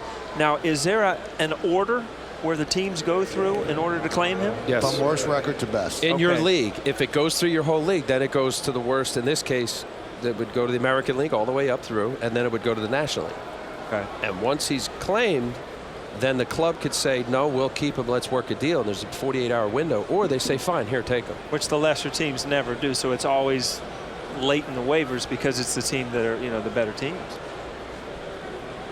Or to block a trade. Sure. You know, if you remember the Randy Myers, when he was blocked by But can more than one team claim him, or is it just one team only? One team only. Whoever the worst record, and then if they pass, then here comes the next. All right. Right on up to who's got the best record in the league. Pitch is a strike. And once you pass through waivers, then the team happens to be free to trade you anywhere they want. But if somebody claims you, you have 3 things you could do. You could pull the player back, you could trade the player to the team, work out a deal, or you could just let the team have him, which is exactly what the White Sox did.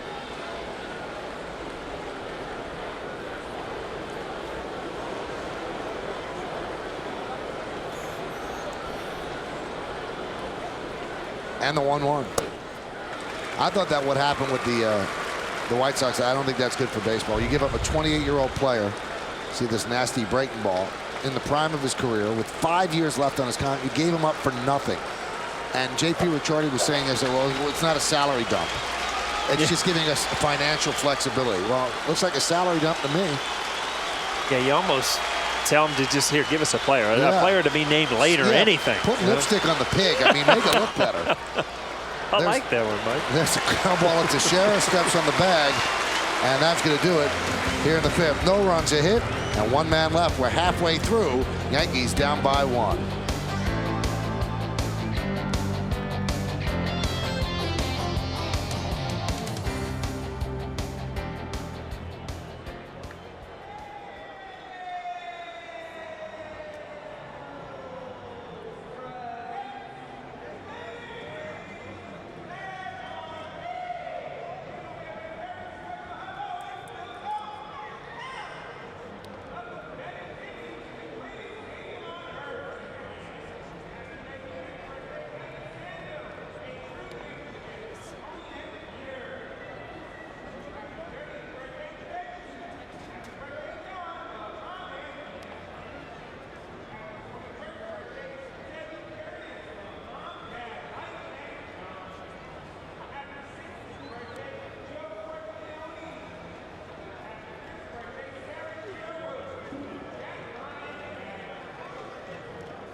Well, they're a covert team of special forces operatives, deep undercover. In this fall, they're our last line of defense. Don't miss a second of the heart-pounding action as the unit does whatever it takes to keep America safe. Dennis Haysbert stars in the unit Wednesday nights this fall on My 9. Johnny Damon leads off, and there's a breaking ball strike. Yeah, the background music again going. Like that, I think we huh? need a little background music. Huh? Throughout the game? Oh, Yeah, that'll really absolutely. wash us out, wouldn't it?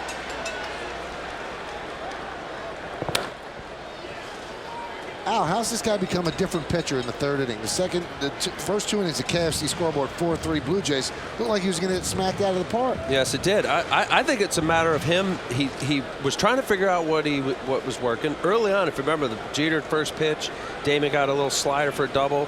Teixeira got a first pitch hit. He was reeling right away, scrambling. They threw a couple good curveballs to A-Rod Matsui, settled down. Posada got a first pitch hit that scored the 2 runs.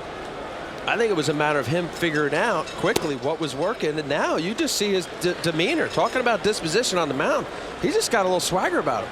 He's making pitches. He's shown that he's throwing 4 pitches for strikes, at least 3. He's throwing very occasional changeup, fastball, curve, slider.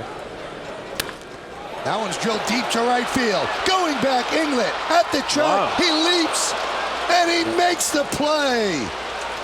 What a play by Joe Inglet for the first out of the 5th. We were talking about J.D. Drew the other day in the Boston series. I mean, this is quite a play, too. I mean, you're going to see this in right center all year because the ball carries so well. It's going to give outfielders a good chance to get back there and make these grandstand plays. It's a great play. Damon did the same to Rob Vernon Wells in the 2nd inning. Great snag by him. Now they're paying him back, Joe Inglet.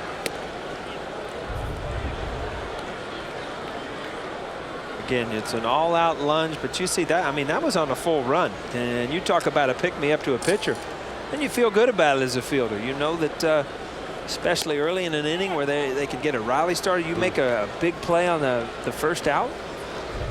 Now it's a pitcher's job to make a couple outs on his own. Yeah, you can laugh about it, Johnny. It does hurt a little bit, though, doesn't it? Eats at you. High fly ball center field. Off the end of the bat, Wells right there for the 2nd out. Tied 9 in a row Richmond has after the walk to Teixeira in the 2nd. That's going to bring up Alex Rodriguez. Well, Johnny got a mistake there as we were talking about Richmond settling in. That ball was milled to play. That's why he crushed it the way he did. He comes right back with fastball to Teixeira and then a nice changeup. Watch the location here. This is supposed to be a slider. Those couple strikeouts were over here. You see that ball down the middle. That is a mistake. Good major league hitters will hit it hard.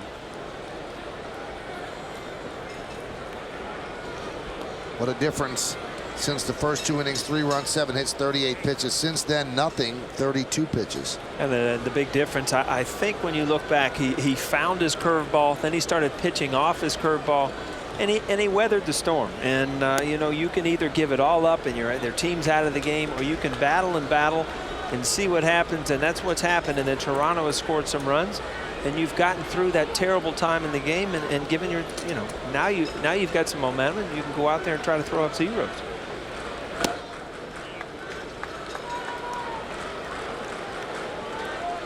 We just saw Brad Arnsberg, the pitching coach, ex-Yankee farmhand. I actually came up through the minor leagues with Brad, and he's a big proponent of throwing in on whether lefty or righty to get away from the big part of the bat. And also, it's a bit dangerous. Richmond ended up giving up 12 home runs and left-handers this year, 4th most in the American League. But to Brad's point, more pitchers throw away, mostly because of college and high school, even that, you know, with the aluminum bat, they're afraid of missing in because it is a big fly, easier to pull the ball and hit it for a home run. But you show me a major league pitcher that's successful in front end, and I'll show you a guy that throws inside effectively to stand a guy up and also to get outs in there. So a 2-out walk issued to A-Rod, and here is Matsui.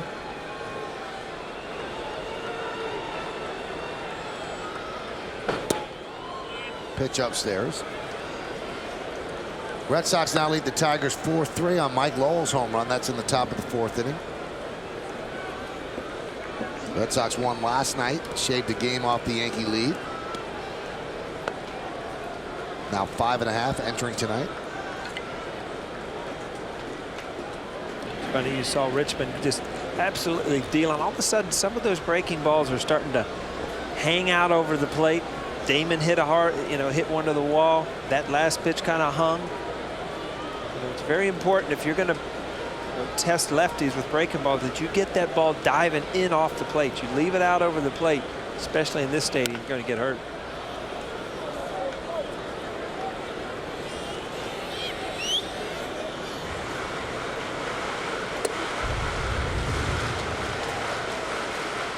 And this is a fastball. This is up in the zone, kind of too high for Matsui to do anything with.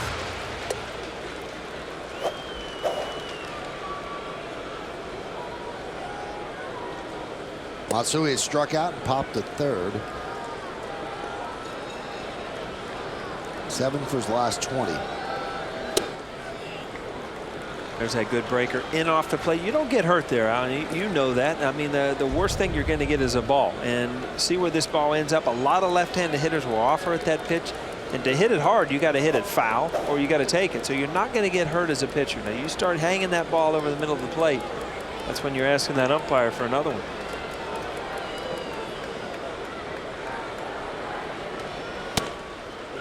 Strike.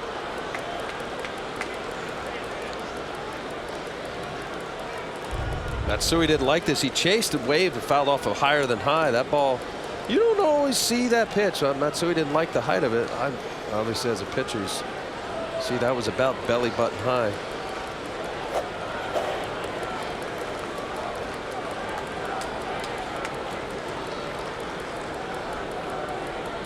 Two. High fly ball. Right field. Inglet's there. And that's going to do it. Well, the Yankees don't score. Part of the reason is that Johnny Damon led off with what could have been a double. But Joe Inglet had other ideas. A nice catch in front of the auxiliary scoreboard. We played 5-4-3. Something for him to clap about.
We go to the 6th inning. Time to take a look at the out-of-town scoreboard, brought to you by Blimpie, America's Sub Shops.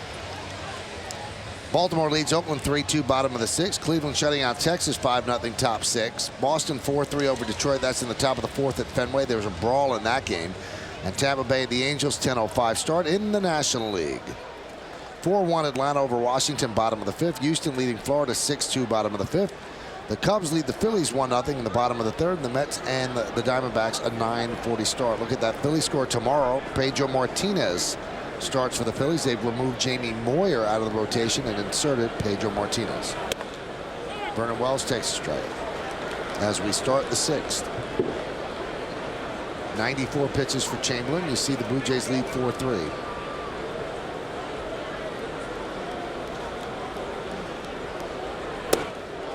Upstairs.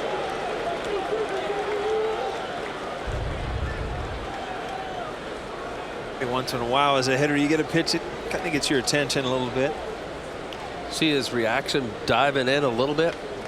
That ball, never want to throw it up near the neck or the head, but you got to come inside. Hitter's got to know you're standing out there.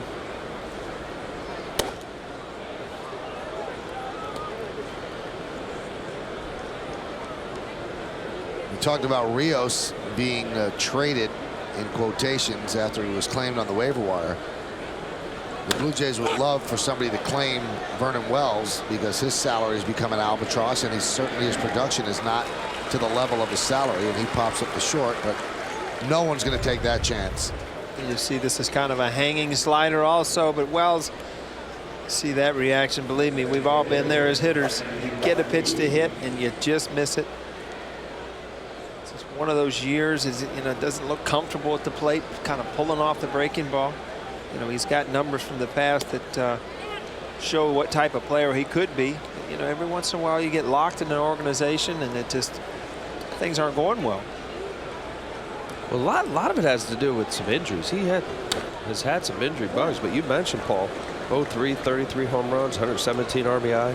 His last very productive year was in 06, 32 home runs, 106. But he's been hurt an awful lot. A lot of groin, calf, shoulder. Swing and a miss.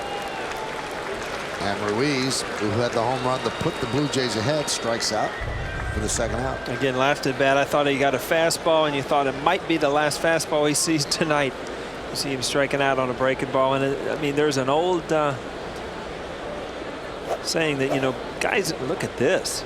They're starting to multiply. Just hanging them on the line out there. Must be laundry day. Huh? Maybe the one just fell off. We think it's a Jeter jersey, but maybe the one fell off. It's pretty cool. Here, put a little one on there. I appreciate that. Encarnacion fouls it away. Things are going well tonight. I just got a text from my daughter. She says, "I agree with you, Dad. You need background music." Isn't it nice when your kids agree with you? It is great. Huh? They know where their bread is buttered. What, are they going to agree with Al?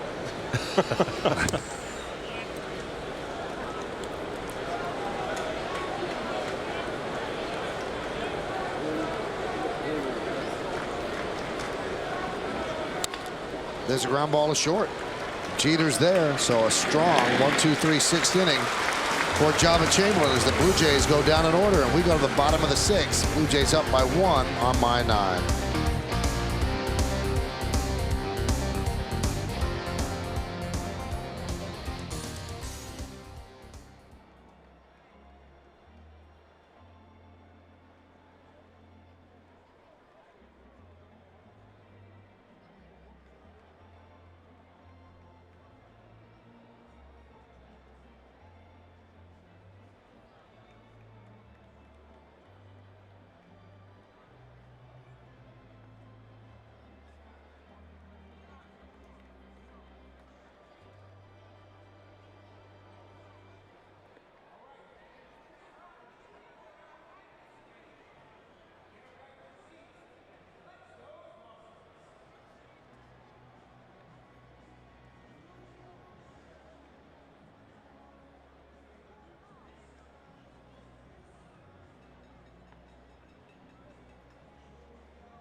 Well, fans, become part of the winning team by joining the New York Yankee Fan Club. For just $35, you'll receive an official membership card, a New York Yankees inaugural season baseball, special discounts, and other exclusive fan club items. To join, call 1-800-GO-YANKS or log on to Yankees.com.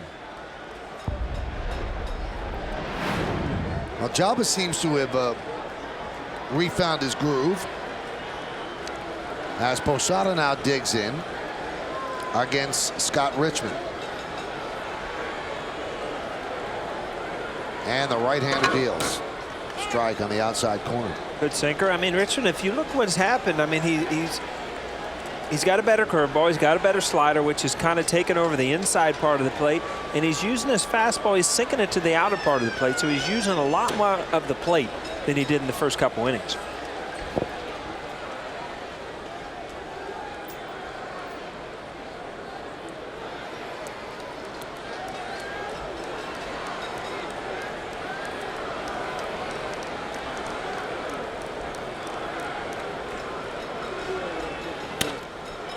Fouled the other way.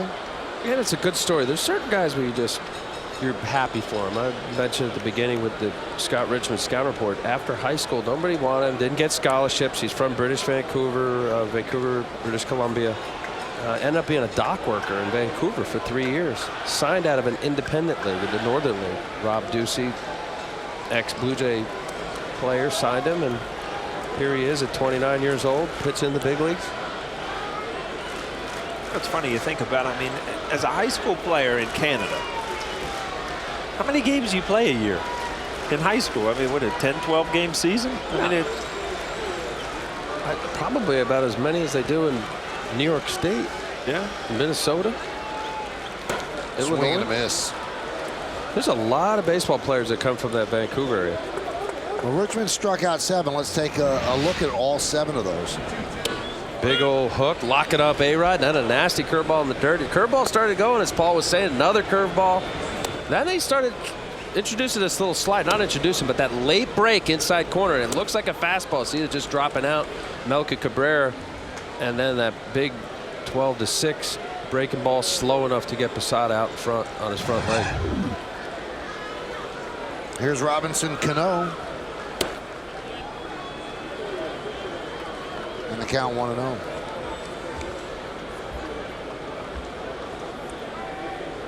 So you got a guy on the mound. He's settling in, and it looks like all of his pitches are working. How do you approach these at bats here and out?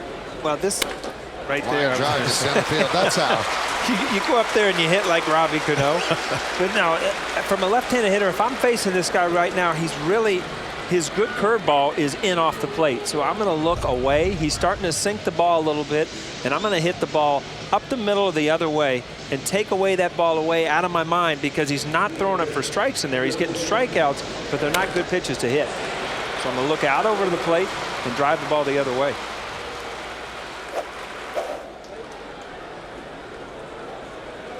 First time that Richmond's given up 8 hits in any outing all year. Now Cano has 2 hits tonight. He's had multiple hits in 7 of his last 8 games.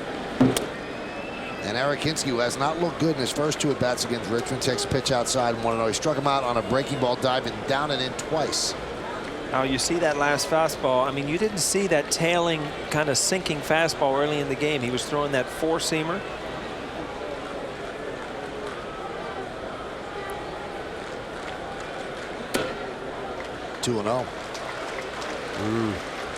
Backing up. There was a. So eliminate the inner half now is along with your game plan. Get a fastball away here. Also, too, the element of it, even though talking about how the Blue Jays as a staff likes to throw inside, it is here at Yankee Stadium, and it's easier to go to right field than anywhere else. I mean, you're going to pull that miss, you know, that hanging slider out over the plate. You'll pull that anyway. Just don't give him that ball away. Now 3-0. Does Girardi green light Hinsky, try to get himself a 5-4 lead? Down 1 run. I think that, 6th inning, I think possibly. You got to know your hitters, though. A manager is very comfortable with some hitters and not with others.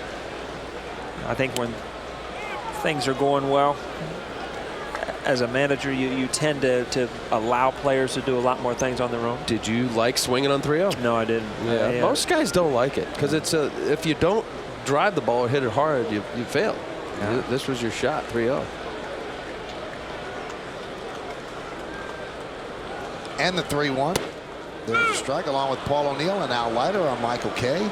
And you're watching Yankees baseball on My 9. We're in the bottom of the 6th inning, and the Blue Jays lead the Yankees 4-3 in front of a big house here at the Big House, Yankee Stadium in the Bronx. Brian Bruni throwing in the Yankee bullpen.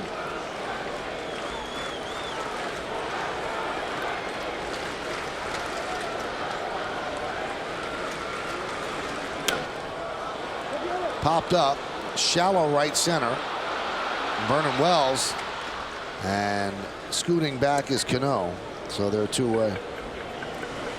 And Eric Hinsky had a pitch to hit here. You know, he got in a 2-strike count, and as a hitter, you know, when you're not playing every day, you get a little defensive. But this is kind of a hanging breaking ball right out over the plate. Sometimes you wait too long, and he kind of jammed himself. You see that little stutter step. You try to make that ball drop in there. We talked about Vernon Wells and some of his injuries, but he still plays a pretty good center field. A lot of those injuries, might be AstroTurf injuries, leg injuries, playing on that stuff up in Toronto day in and day out. Here's Melky Cabrera, and the pitch is low. As we mentioned, Cabrera's 25th birthday today. You've had 2 career home runs on 3-0 counts. Yeah. I didn't swing very much. It only took a couple ground outs to quit swinging 3-0. Every once in a while, I remember one of them was in the old Detroit Stadium. And it's a left-handed hitter. That's a pretty good place to let it fly, because if you didn't even look at that leche, milky, huh? Leche is milk in Spanish. Didn't even have to use your SAP button for that, Mike.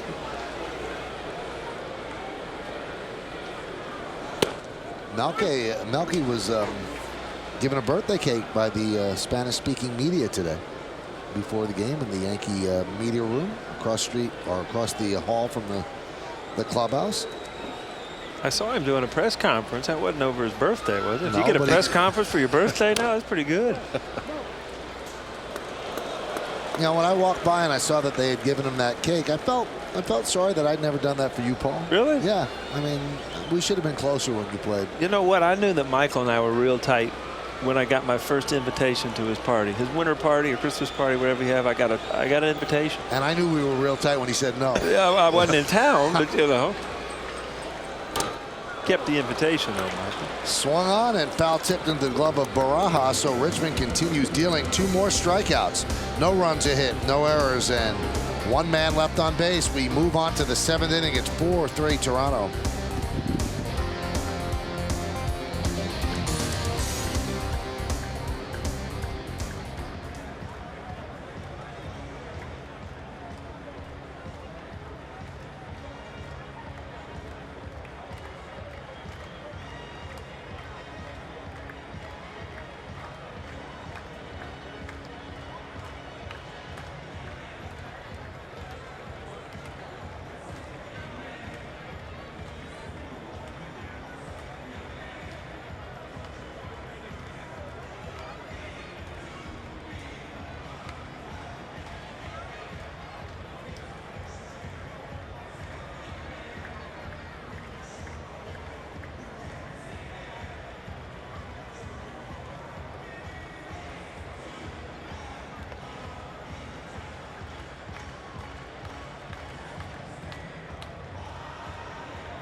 Well, Jabba Chamberlain has pitched 6 innings. He will pitch no more. And they are making the call to the bullpen. Brought to you by Verizon Fios, over 100 HD channels and the fastest internet. This is Fios. This is big. And Brian Bruni gets the call. So Jabba had 2 rough innings, the 3rd and the 4th. Yep. And right now it's costing him the game as the Yankees are trailing 4-3. They turn to Brian Bruni, 3-0. He has 27 strikeouts in just under 23 innings, a hit per inning, and 12 walks.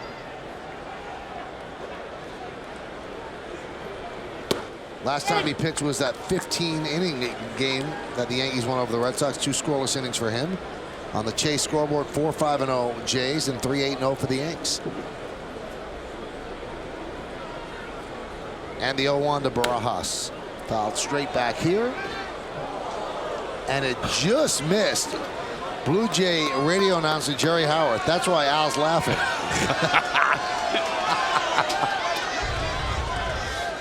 I mean, he did some ducking there, Al. Yeah, he did. He should have. That would have hit him right in the forehead. Jerry Howard, great guy, long time doing the Blue Jay radio, as Michael said. High fly ball. Left center. Melky Cabrera puts it away. 1 down.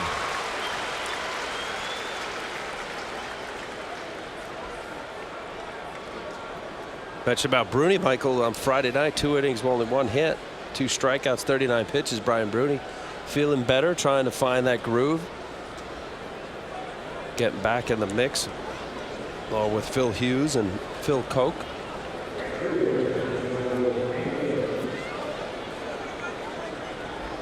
And 1 appearance in the Boston series where, you know, it was a tie game, and those are the appearances that really, you know, give your pitchers confidence. You know, put him in that situation, got through the inning, and they end up winning the game, and that's probably, you know, the most important outing he's had since he's been back, just to feel like, you know, he's in that situation.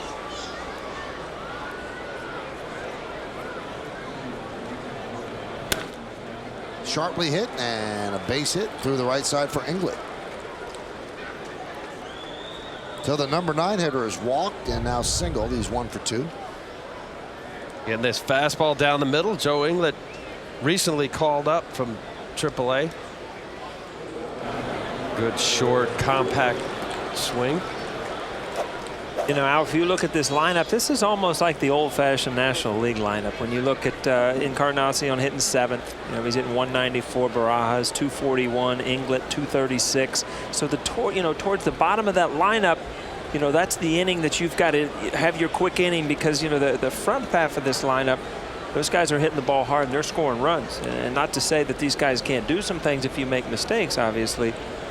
But you want to get the, you know, the outs that you feel like you have in the lineup, you need to get them before Scudero and Hill and Lind and Overbay, before those guys start marching up the on-deck circle. Here is Scudero, 1 for 3. Which is the case. I think, you know, you look at the Yankee lineup, and as deep as it is, and 1 through 9, most of the clubs are just what, as you described, Paul, you top good catalyst, spark plug type hitters, and Scudero and Hill. They've really missed Wells, as we've talked about. Rios, they thought, would have emerged better than he did. They traded Scott Rowland, who was having a heck of a year, so the bulk of their offense has really been depleted. And that's been a bugaboo for them. Bottom of the 5th inning, Red Sox still lead 4-3 over the Tigers. I mean, you look at the Blue Jays staff, they're 2nd in the American League in ERA. Last year, they had the best ERA team-wise in all of baseball by about 40 points. And, well, American League by 40 points.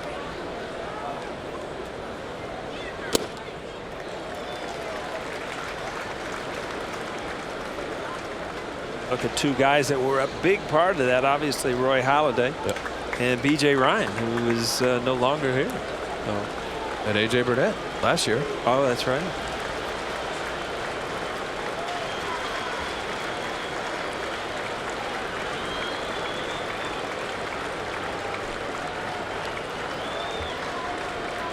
And the 0-2. Did he hold up? Yes, he did, said Joe West.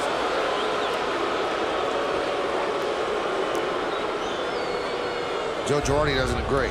Let's see if he's right. It didn't look like he held up.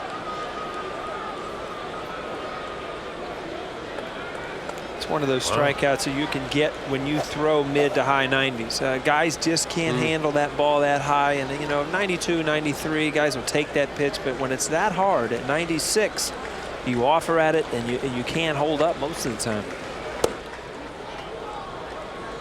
Just misses outside. Well, and also, too, the reaction time in 96, it happened so quickly. Right. got to click it sooner. So as a result, the hitter's going to be a little jumpier, having to honor a 95 or better fastball. It's his second time tonight. Scudero's been 0-2 and then worked back into the count. 2-2. He struck him out.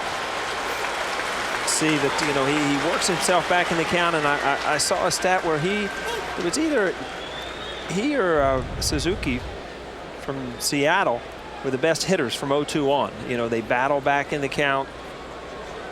Not an automatic out. That's a good slider right there. Now that would be Ichiro. That would be Ichiro. You don't hear his last name. No, yeah, he's one guy. I was trying to throw one at Michael to see if he caught that. Aaron Hill fouls it back. I don't have a problem with saying Suzuki. That's the name. I mean, why don't call Derek Jeter Derek? What does it mean, you know? Well, I know there was a little bit of an issue with teams are supposed to put the last name, and he was allowed to put Ichiro. Right. It's like you're Elvis. I mean, why do you stand out above everybody else? I think it should be Suzuki. So do I. Let's get it done. Scudero hits .321 after 0-2 counts this year. It's pretty impressive.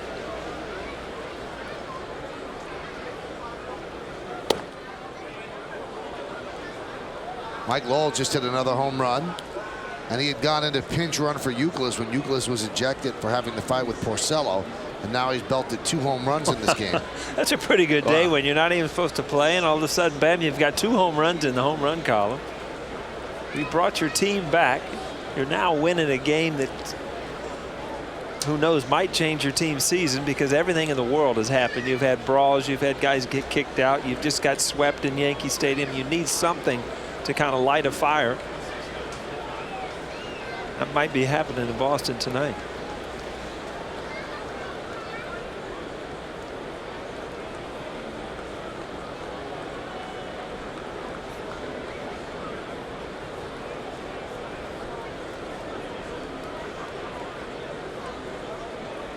One. Throwing hard, but missing outside the count. 2-1.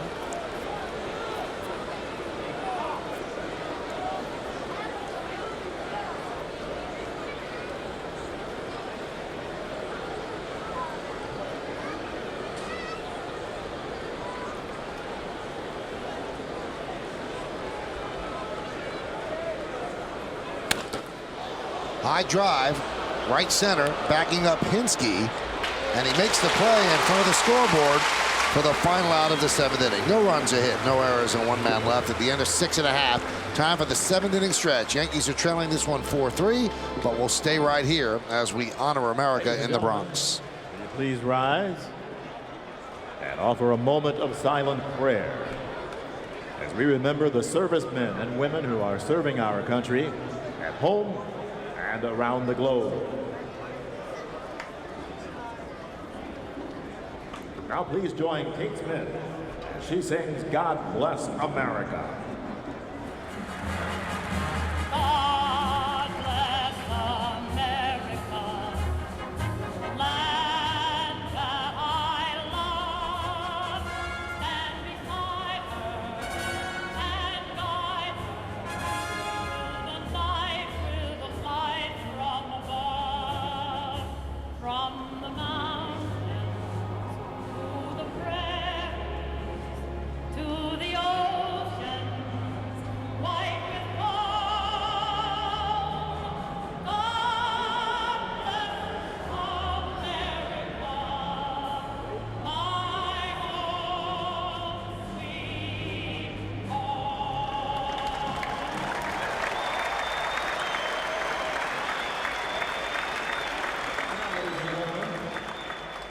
I invite you to join in as Yankees begin one of the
On the Chase scoreboard, the Blue Jays lead the Yankees 4-3 as we go to the bottom of the 7th.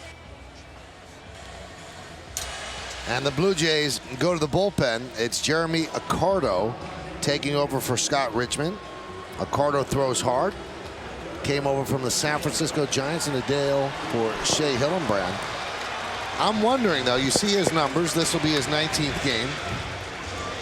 Too many walks in 17 innings. Would that glove distract you, Paul? Would you I was just going to say, I guarantee he got a new glove when he got traded because he didn't have that in San Francisco. That's almost fluorescent. Now, could a manager say, no? Really? Why? Because it's a team color? Yeah. No, multicolor. You're not allowed to have more than one color. I know that. I think Pedro or somebody, I don't know whether he was with the Mets, he had like orange and blue. I think solid color, you can wear it. So if you want to have a hot pink glove, you could have a hot pink glove. Yeah, I don't know. Haven't seen that one yet, have you? No. How about white? That doesn't count. You can't have white. Crowd trying to get the Yankees into it, as the Yankees have gone quiet after the 2nd inning. They had opportunity in the 2nd inning. They're leading 3-0, bases loaded, 2 outs, and Alex Rodriguez popped up to Wells. The opportunity to blow the game open, but that didn't happen. Phil Koch warming in the Yankee bullpen. In 3 appearances against the Yankees this year, Accardo has pitched to a 7.71 ERA. Missed outside, 2-1.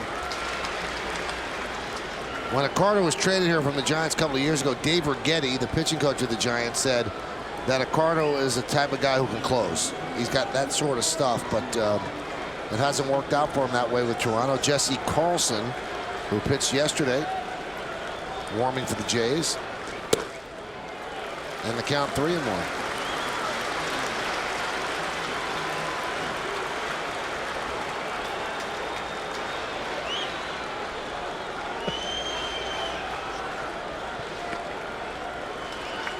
You mentioned about Rags, Jeremy Accardo. You're right. He's got an explosive fastball, little split changeup, and injuries really cost him some time here. I'll tell you, you talk about closer stuff. I mean, last night in the 8th inning, Brandon Lee he came in and he does have that closer stuff. Hard, overpowering fastball and a slider. You know, we were talking about before the game about how guys once upon a time had heavy bats, and you had a 35 ounce, which that's heavy for this time. We were talking about Richie Allen, who had a 42 ounce bat, and it was common that guys had 30 to 40 ounce bats. But you know, how often did they see 97? Right. Not just closers. I mean, you know, how often we watch these games now? You know, guys coming in 95 or better, middle, setup, long man. And I tell you, it has changed. I mean, every team now comes in, has guys that come out of the pen thrown in the mid-90s to upper 90s, and you know, it's a different brand of baseball. I mean, you used to take those guys and make them starters. Now they make them set up, man, and where you can go 100% and you know, throw that overpowering fastball for your 1 or 2 innings and go home. Fights it off and pops it up down the right field line. It's going to dunk in there for a base hit. Jeter's living well. He's 3 for 4. So the Yankees have the tying run on. You see Jeter say it's probably ball 4, but you know, his approach was to stay inside this, and you see that he stayed inside the baseball. And if you put it in play the other way, you've got a chance for a hit.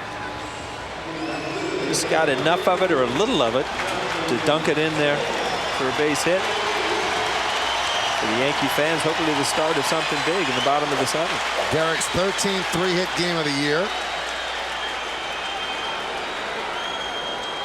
There's Johnny Damon. Johnny with 2 doubles and was robbed of a 3rd double. A nice play by Inglett in right center.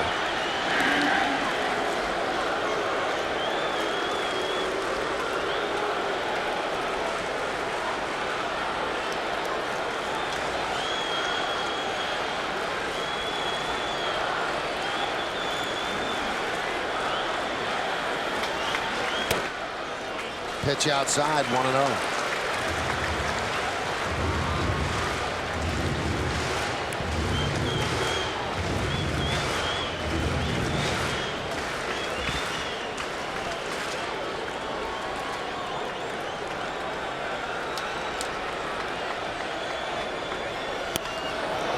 Goes the other way, pops it up, shallow left. Scudo and Lynn with the call on the catch. 1 out. Saw Scudero and Lynn. There was that one moment of indecision there, and again, these fly balls in between the infielder and the outfielder. The outfielder's job is to get in there, make this an easy play. Scudero kind of in at double play depth. It's a harder play for him.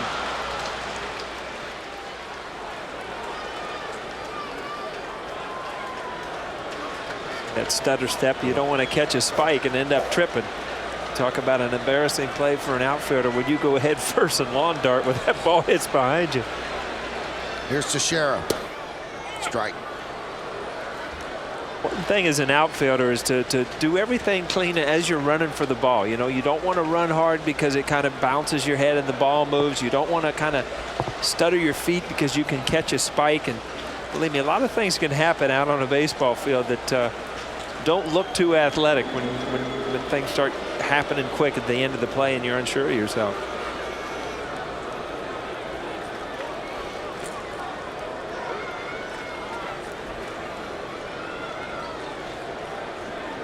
Teixeira 1 for 2 with a walk, an RBI tonight.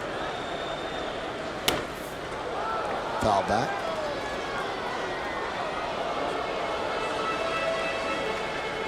Teixeira with 86 ribbies.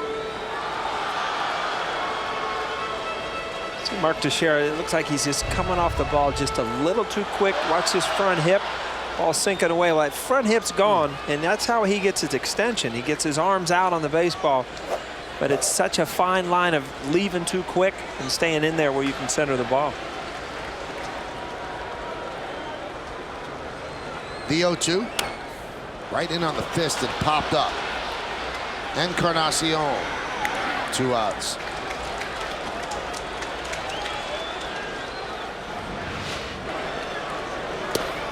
Again, I mean, strike one, you start, and then there's the pitch. That ball was out over the plate.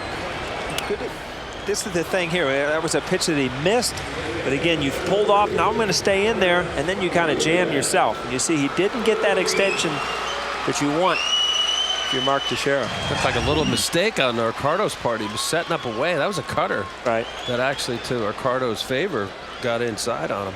And that's the funny thing. You go back as a hitter, and you didn't know that he missed his location. Yeah. So you think, gosh, he got me out inside, which means he wanted to come inside. You didn't know that he missed it, you know. So the next time up, now you're going to look away, think that, or look in, and then they're actually trying to get the ball away to you. Now, as one guard against that, Paul, he could run in the video room and see that he missed the spot? Yeah, and sometimes you will do that. A lot of guys do this day and age. You just go in.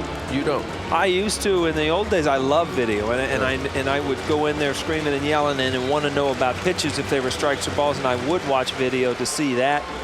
And, you know, you can pick up things, what you're doing at the plate immediately on video. It doesn't lie. You were screaming and yelling, huh? You must have been a joy. Never. You just said it was just a figure of speech, Mike, you know? How about a 3 for 3 night? Were you still screaming and yelling? Oh, I wasn't chasing pitches then. I was hitting the balls and running around the bases. Those were fun nights. I would say 9 out of 10 guys go in and look at some point. More about what Paul's saying about where are they pitching, location. Pitch outside to Alex Rodriguez in the count 1-1. And the only time a pitcher would go out there would be you're begging or complaining about balls and strikes and thinking what you see on the mound is different than when you go inside and check it on replay. Do you ever think that it's a bad call, check it on replay and go, you know, I was wrong? Yeah, often. It's funny, too, because you go in there. Ripped to third. Nice play by Encarnacion. And he fires to second to get the force on Jeter. A nice scoop by Hill. So they play no doubles close to the line, and Encarnacion snares that hard ground ball. So the leadoff single by Jeter is wasted. No runs a hit. No errors and 1 man left. Good play by Encarnacion as we will move to the 8th with the Yankees down 1.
Now you Russ, back here in the booth, top of the 8th inning, and the Blue Jays lead 4-3. Let's take a look at the in-game box score brought to you by Hyundai. Ready for good news? Get Hyundai Assurance and up to $5 grand cash back on select models now. Scudero with a hit. Hill with a hit and a run scored. Adam Lynn with a hit and a run scored. A double and 3 ribbies for Lyle Overbay. That's the difference in the game right now. A home run by Randall Ruiz, which actually broke the 3-3 tie. And Joe England picked up a single and also scored a run. That's the Blue Jays in-game box score.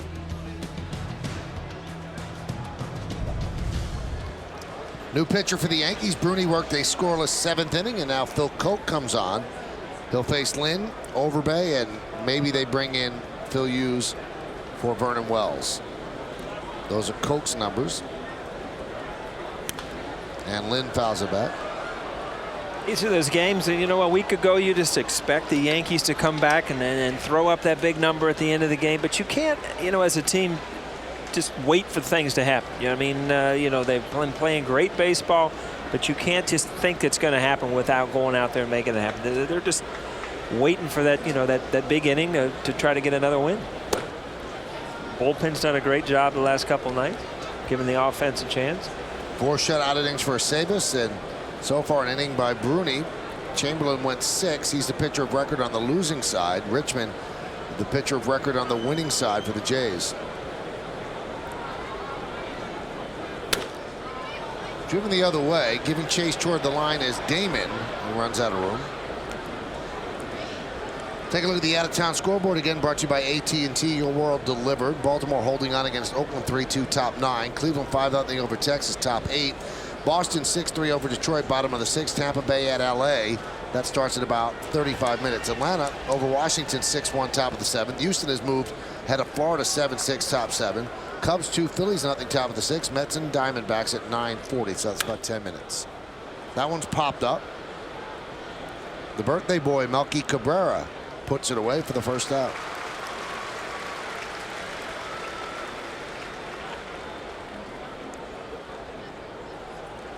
Along with Paul O'Neill and Al Leiter, I'm Michael Kay, and you're watching Yankees baseball here on My 9. Top of the 8th inning, and the Blue Jays lead the Yankees 4-3. The middle game of this 3-game set. Yesterday, or last night, the Blue Jays won 5-4. And the series finishes up with a matinee tomorrow, a 1 o'clock start. Here's Overbay. 1 for 3, and the one was so big. Bases clearing, bases loaded, double. All right, Michael, I'm going to put you on the spot here. Now, we just heard, you know, just reset this with Paul O'Neill and Al Leiter tonight. Who's your dream game here? Who you up in the booth with? Scooter? Oh, Vin Scully? Oh, wow. Oh, you mean ever? Ever, yeah. Who's your... Well, Vin Scully works alone, so that wouldn't be an option. That'd be an easy game then, huh? I would love to do a game with Rizzuto, White, and Messer. That'd be it? All right. Because you kind of grew up with that, That's who right? I grew up with. Yeah. Mel Allen. You know what? That was kind of before my time. You know, he came back toward the end with Sports Channel. But I got to. You're gonna think this is wimpy. Every game I do is a dream. All right. Next pitch. Let's go here. Give me the tissue, would you? That story started out so good, and then you just threw out there. It's true. Yeah. I mean, wanted to be the Yankee now since I was 9. So. All right, it's getting better. Keep going. That's it. So every game I do is a dream, even with you two.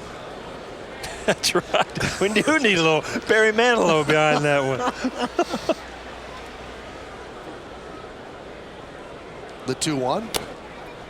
Foul back, 2-2.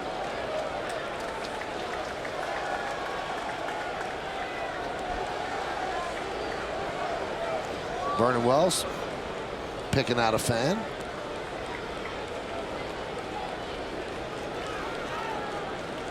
There's the smile of the game.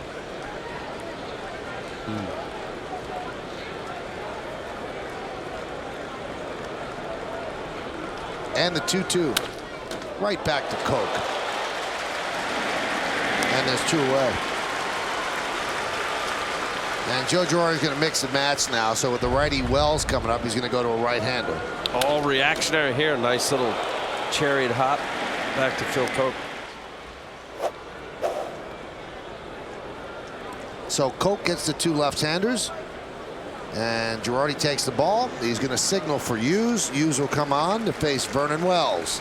Yankees are trailing 4-3. We're in the top of the 8th with 2 outs.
Be blood all over the floor.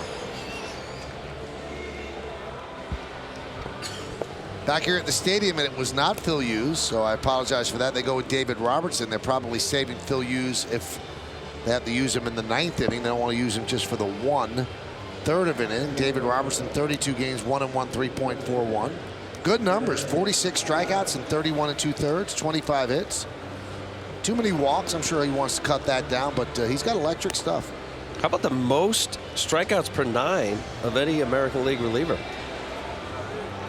13.19 strikeouts per 9.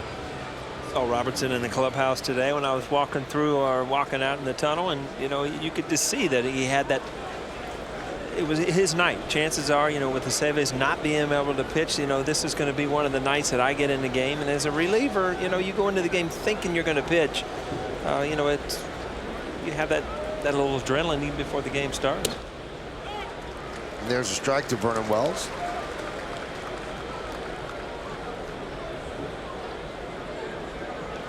School is in class. School is in session.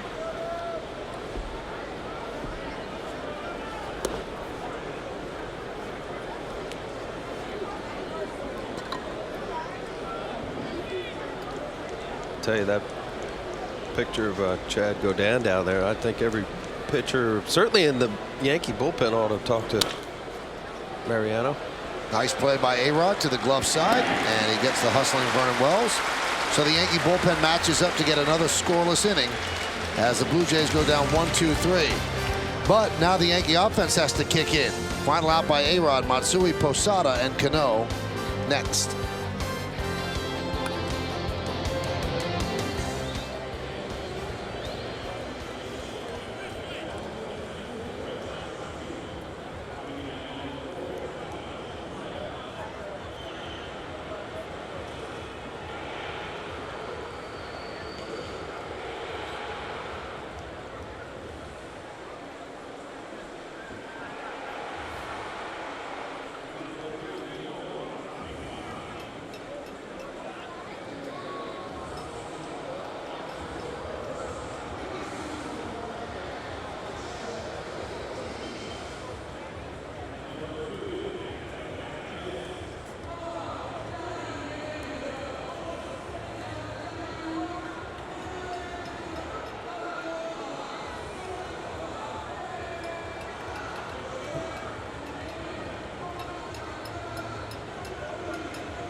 Time for the Yankees in-game box score, brought to you by Hyundai. Ready for good news? Get Hyundai Assurance and up to $5 grand cash back on select models now.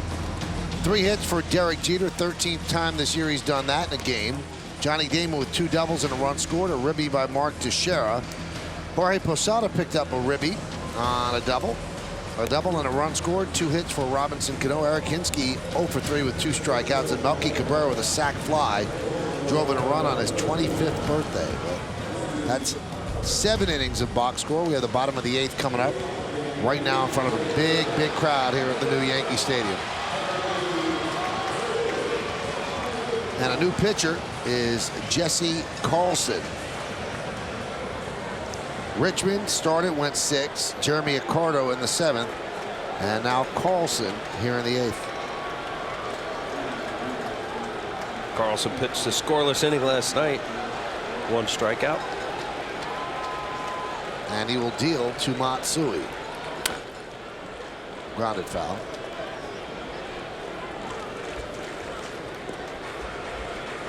See what Carlson does to lefties. You know, he's kind of that sidearm throwing. Not a release point as a left-handed hitter that you see a lot, so it usually takes a little bit to get used to. But you see Matsui. You remember Bob McDonald? No. Lefty with the Blue Jays, I think. He played a few years. Reminds me just like a little sidewinder across his body, like you say. Count 1-1.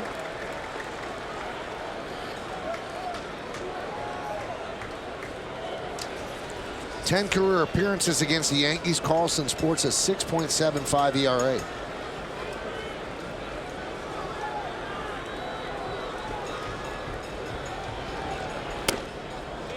Guys like this, I used to really bug me as a hitter because I thought, you know, this isn't the way this guy learned to play baseball. You can't tell me this the first time he picked up a ball, he fell off the mound through sidearm. You know, it's just something you get along to get left-handers out only, and it used to irritate you as a hitter. Line drive, foul ball. Nice play by the ball boy. Again, this is it. Now you tell me the first time he picked up a ball, this is the way he threw it. It's all about getting left-handed hitters out when you come out of that bullpen.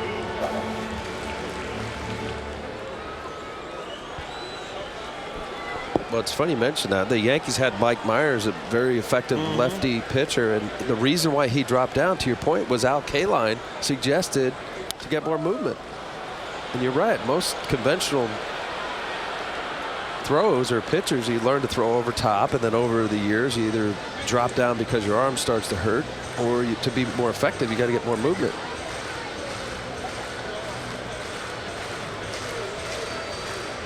Mark Eichhorn was a guy who played for several years with the Blue Jays. He was a guy also in the minor leagues, was an over top guy, and then really ended up doing some like Chad Bradford kind of thing, way sidearm frisbee underhand stuff.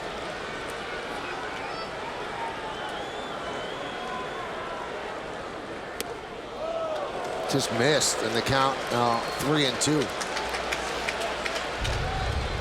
See Matsui kind of hold his breath there. It's a borderline high strike. The ball's up in the zone. Got a lot of the plate. I didn't want to call it if I was hitting. I know that.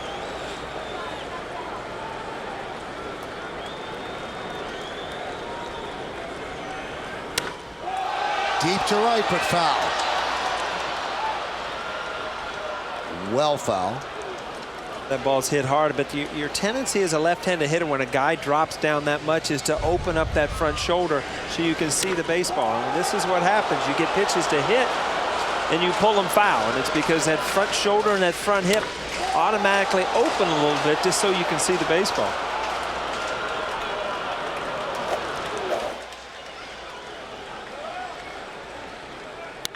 That one's drilled deep to right. There it goes. See ya! A long home run for Matsui, and the game is tied at 4.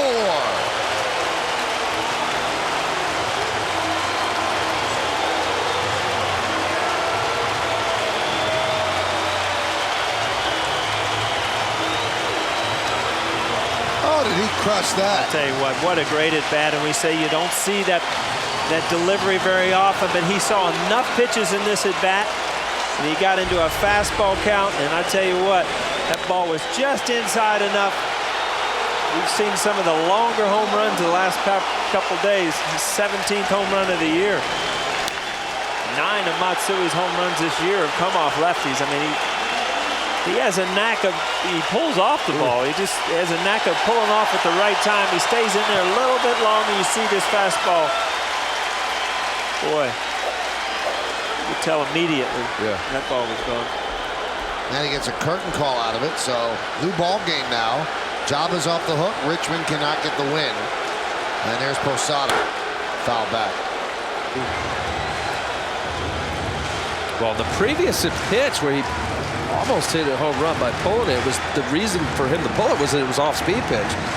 He was out in front of it. Now with the fastball with a little greater velocity, perfect time. You saw the location of it pretty much right down the middle.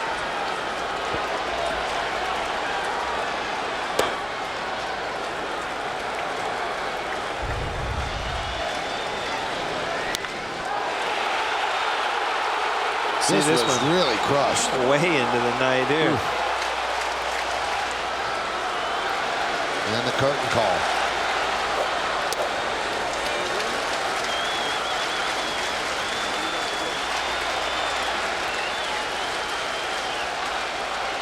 And with that home run, Mariano Rivera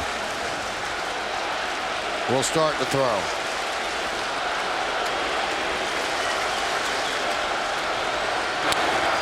That one's driven to right field, deep. England back, on the track, at the wall, leaps. See ya! A solo home run for Jorge Posada. The Yankees go back-to-back to take a 5-4 lead.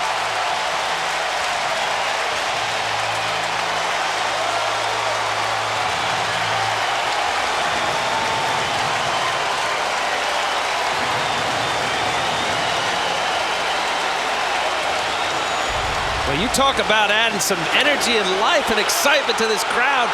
He's just hoping doesn't have enough.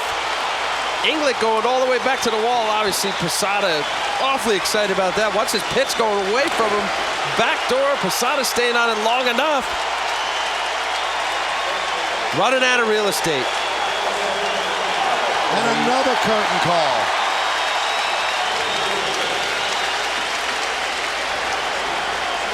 And Cito Gaston is going to talk with Paul Nauert.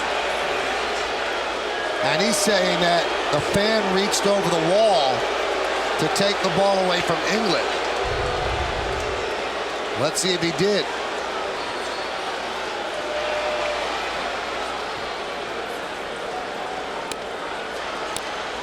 Guy didn't move his glove. I don't think he did. Good play, too. That was a great play. He did not reach over England's glove. England just missed the ball.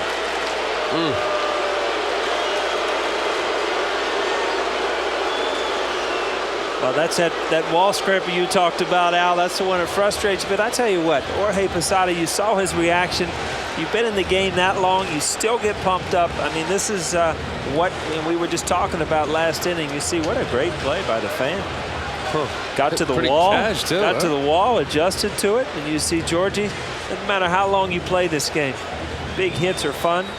And this is what we were almost surprised last night that something big didn't happen, but they got, they've stayed in the game. Now back-to-back home runs, Mariano up in the pen. This is what the fans come for. We're probably going to have a review here before it's all said and done. Well, isn't it fair foul and then dispute as to? I think they could. They can replay that. Yeah. Right. Here's what I don't understand, and they are going to look at the replay. And I'm glad that there's replay in baseball, because you tell me how Joe West at first base could get down in time to see if that ball is interfered with. There's no way. Yep. I mean, they'll look at the replay and they'll see that it wasn't. To have the right angle on that, you're right, Mike. There's no way. In the playoffs, Richie Garcia was right down there with Tony Tarasco, and he got it wrong. When Jeffrey Mayer, and he was right underneath it. So, I mean, it's an impossible call for an umpire, and the only fair thing to do is to have replay. So they go in for the replay. Right now, that guy's signing autographs out there. You see that? He's getting the score. 9:50. And really, his glove did not reach above the right fielder's glove. He just kept it lying there, and the ball eluded the glove of England, landed in that gentleman's glove. Also, Inglet's timing of his jump. I mean, he went to the wall as he should have, jumped up, and it looked like he was already on his descent when the ball hit into the fan's glove. Watch him come back down. This is blown up to get a better look, and it just missed his glove, and the guy has his glove resting against the wall. Lefty out there, Paul. I said he played it well. He got to the wall, got his glove in position. Well, if the home run counts, it's the first time since 1983 that the Yankees have had back-to-back home runs in 3 straight games. The dramatic one on Sunday, obviously, Damon and Teixeira. Yesterday, it was Cano and Hairston, and tonight it's Matsui and Posada. So, Cito Gaston in his second tour of duty with the Blue Jays wants this one reviewed, and this is what the umpires are looking at. This blown up from a different angle. And that guy's resting the glove against the wall, not reaching over the glove of Inglet. And I think that's a good call. I think that's a home run. And we'll see if the umpires see the same thing when they look at the replay. If it stands, the Yankees are up 5-4, and Mariano will come in the 9th inning, but the Yankees still have nobody out in the bottom of the 8th. You see to that try picture to nail right this down. there? Yeah. Al Leiter's over here twitching. You see that Red Bull in the back? He wants it. He wants it. I've got one. It's his drink of choice. Well, let's see. They keep one umpire out here, and one umpire now has come back. That looks like Ed Rapuano. The other 2 are still in there. You have to keep one umpire on the field so that they can control order. And Joe West says home run.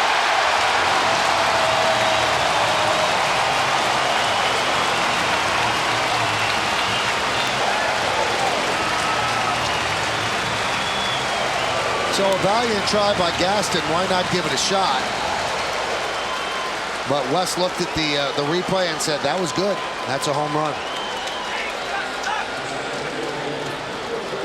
And just over 2.5 minutes of a review, and we'll take one more look at what the umpire saw. What you see, Inglet goes up. The ball misses his glove and lands in that gentleman's glove as Robbie Cano taps one back to the mound for the first out of the 8th inning.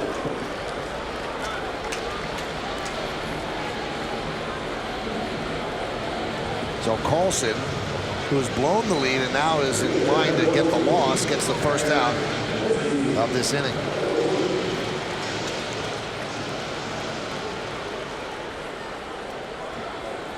Here's Eric Hinsky. Hinsky 0 for 3 so far tonight. All of those at bats against Richmond. The first pitch is low, 1-0. Now tell me if I'm right here. Now you know what has happened? Boston's in a rain delay now, right?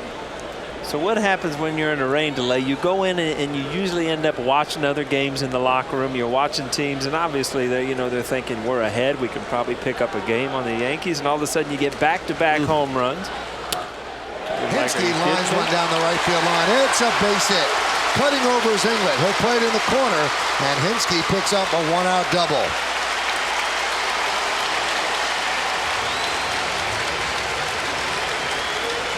And Cito Gaston's seen enough.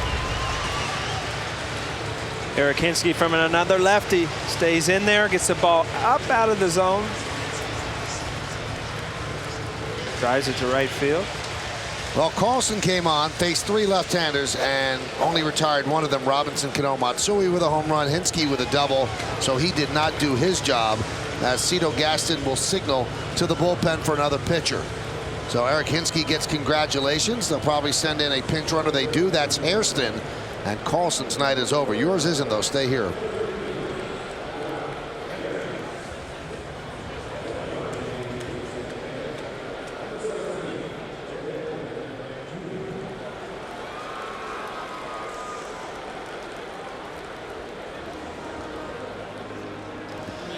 Listen what Bonnie.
Renicky. Still here in the bottom of the 8th inning at Yankee Stadium. Back-to-back home runs by Matsui and Posada have given the Yankees a 5-4 lead. Josh Renicky comes on, and the hard-throwing right-hander will face Cabrera and Jeter. You see his numbers: 18 strikeouts and 15 and a third innings pitched.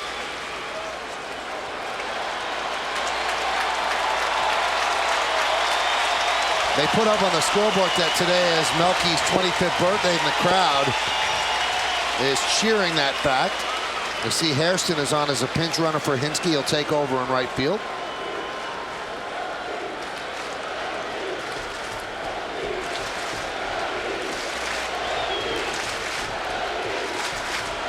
And the pitch. Strike by Renicky.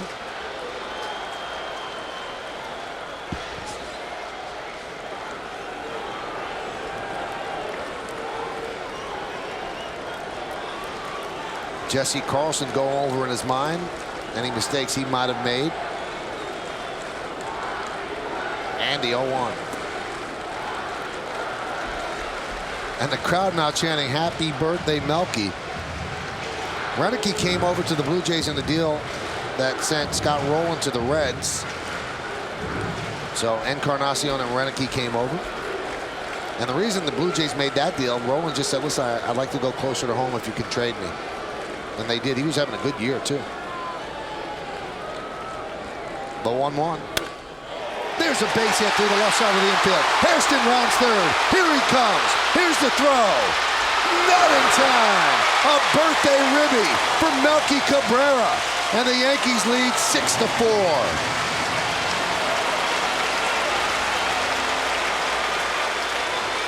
Again, with men in scoring position, take what the pitcher gives you. This is a ball up and away, doesn't try to pull it, shoots it the other way. Good way to drive in runs. Melky Cabrera, I'll tell you what, day in and day out, has done a lot of good things for the New York Yankees. See Harrison coming in. Not much on the throw. Things go well. I mean, it's fun to play baseball in Yankee Stadium when things are going well. You know, we talked extensively about Derek Jeter being able to have the coverage that he does with Robbie Cano swinging the bat well, using the whole field. I agree with you, Paul. And Jeter gets moved back. Yeah, it looks a lot closer, certainly from the fans' perspective. This ball is just running in. That's what makes it much tighter for Derek Jeter's liking. Renicky throwing that two-seam running fastball. Derek getting out of the way. A crowd of 46,523. Melky goes, pitch way outside, no throw. Stolen base for Cabrera.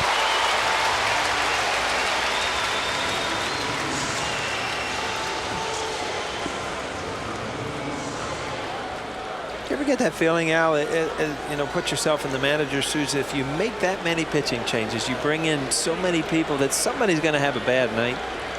Or do you just think that all your matchups are going to work out? You know, and it depends on obviously the makeup of your bullpen and how Cito Gaston proceeds with his mixing and matching. The 2-0. Foul back. But after Ricardo just came in strong, you know, one strong inning in the 8th and pretty much set him down. There was one hit. And then it becomes the whole lefty-lefty. The reason with Carlson, it's a little, not peculiar, but his lefty batting average against isn't that stark of a difference. 270 coming in tonight, right-handed batters. Lefties are 260. Normally your lefty specialist will have a ridiculous number batting average against. And the ones batting average against usually. Driven the other way. And out of play. So if you're really going to do the lefty-lefty matchup, you really have to have faith in your lefty, knowing that he just dominates him. And he really doesn't, Carlson, up to this point. Well, tonight after the game, which world champion Yankee from the past thinks he's a bigger heartthrob than Derek Jeter? The answer tonight on the Verizon Fios game wrap-up right after the game on My 9 News. Bet you know this, too, don't you? I don't. I have no idea. Really? Nope. The 2-2 fouled away.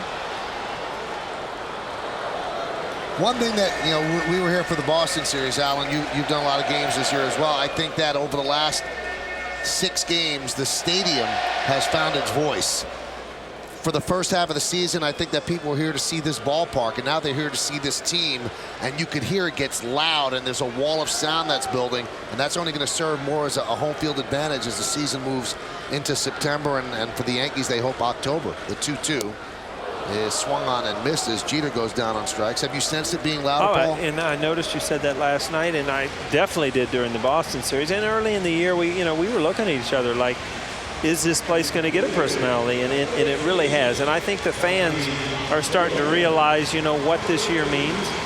I mean, you've got a great team that's playing good baseball, and it's exciting. I mean, this is what people that are Yankee fans tune in for, to watch them day in and day out beat other teams. Here's Johnny Damon, runner at second now, 2 outs. And there's a strike along with Al Leiter and Paul O'Neill. I'm Michael Kay. You're watching Yankees baseball right here on My 9. We thank you for spending part of your Tuesday evening with us. Another fun game. Yankees have 3 runs here in the 8th inning, and they've taken a 6-4 lead over the Blue Jays in the middle game of this 3-game set. And the series ends with a matinee tomorrow at 1 o'clock.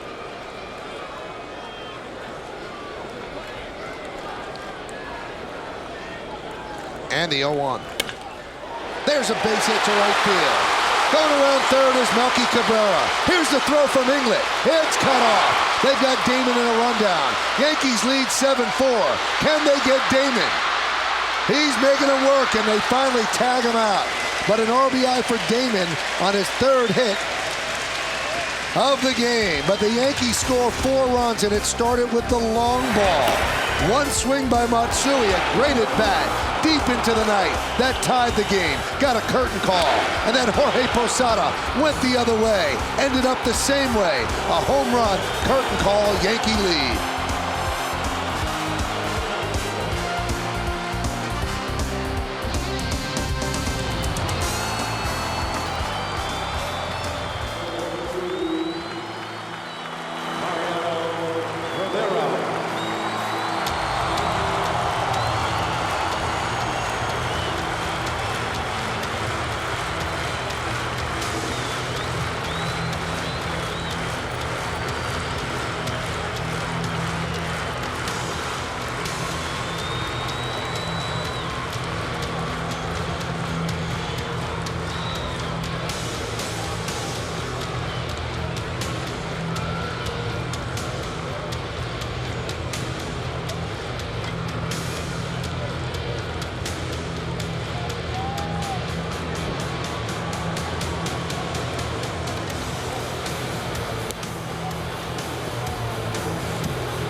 Well, we go to the 9th inning, and the Yankees hold a 7-4 lead, a 3-run lead in the 9th inning. Who do you turn to? You turn to Mariano Rivera, and the Yankees will do just that, sporting a 1.88 ERA, 37 hits and 7 walks for 44 base runners in 48 innings, 53 strikeouts, and 32 saves.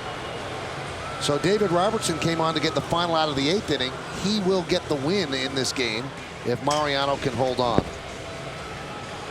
And Rivera will face Ruiz, Encarnacion, and Barajas here in the 9th. 7-14-0, leading 4-6-0.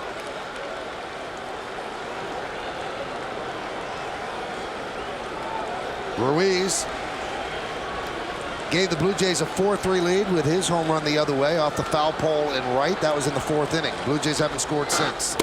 Pitches inside.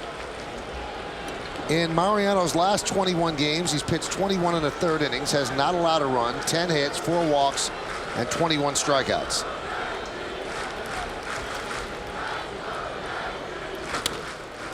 There it is, right to Cano, 1 away. You know, we had a kind of an extended version of Good to Enter Sandman tonight. The crowd was up, and Al, did you get to enjoy that enough on the Yankee side where you enjoyed it instead of when he ran in against the Mets to kind of close the door? Loved it. Did it? Good. All right. I'll tell you, the one place that was pretty cool about it in San Diego with Trevor Hoffman, they do the Hell's Bells, the boom. It was boom. awesome. Yeah. That's really the only thing I remember exciting about that World Series when we went out to play San Diego is that one. I was standing on first base, and they brought him in, and the place was rocking. And that's the only thing they had to cheer about because they got swept. But it was actually kind of fun to see. The 0-1. Driven deep to center field, backing up Melky Cabrera. Still back on the track at the wall. See ya! A home run into Monument Park by Edwin Encarnacion. And the Blue Jays have whittled it to 7-5.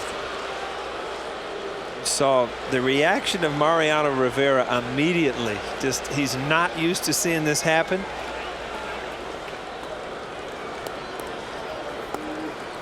But you know what? Every once in a while it happens. See a cut fastball just kind of hung out there instead of that sharp break. That sound to it. Dead center field. Boy, you don't see that very often against Mariano. That's his first home run with the Jays. He had 5 with the Reds. And the first run Mariano has given up since June 12th. And there's a strike to Rod Barajas.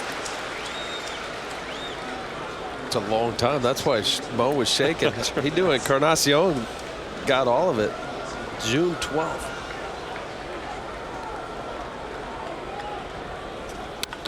Grounded foul, and really the Yankee bullpen of late has been near perfect. The 4 innings yesterday for Savas. A lot of zeros until that swing into the night and into Monument Park. Mariano finds it hard to believe.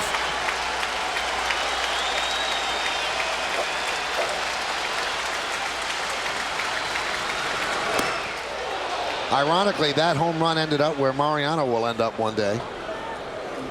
In Monument Park. With a plaque and the number, the whole deal. He's the last man in the big leagues to wear number 42 the way it is.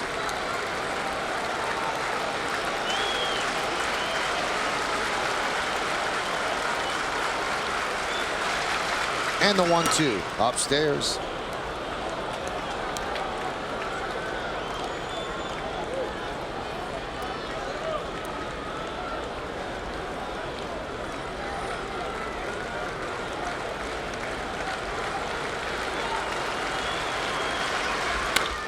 Grounded and through for a base hit. So the Blue Jays are alive. They bring the tying run to the plate. A base hit for Barajas.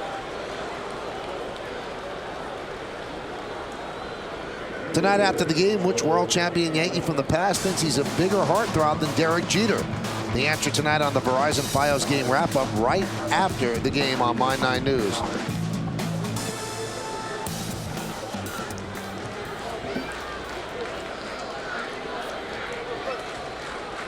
Here's Joe Inglet.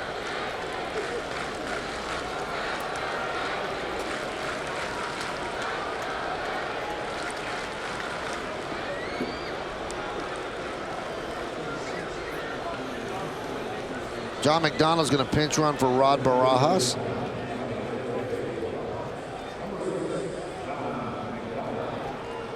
So Barajas finishes his night 1 for 4.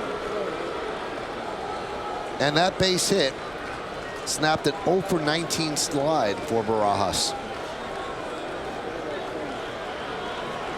That's a long 0 for. Pitch to Inglet is a strike. Weird how baseball kind of, it's just like, you know, you're 0 for your last 19, and all right, man, we get to face Mariano too. And next thing you know, you're running to first base and you just got a hit. And now the sun will come up tomorrow now. You know, it's just the way baseball is. Grounded foul.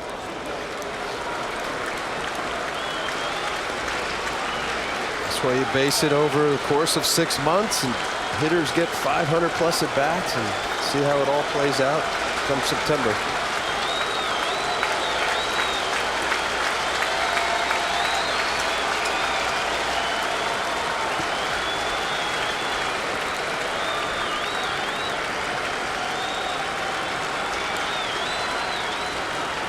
And the 0-2. Strike.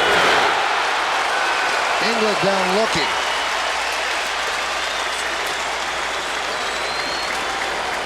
And Mariano shooting, let that ball in, and then all of a sudden as a lefty you start looking in and you can't cover that cutter away. That's one thing Mariano has done in the past couple years is learn to throw that cutter away when he needs to. Now this is a matchup with some history behind it.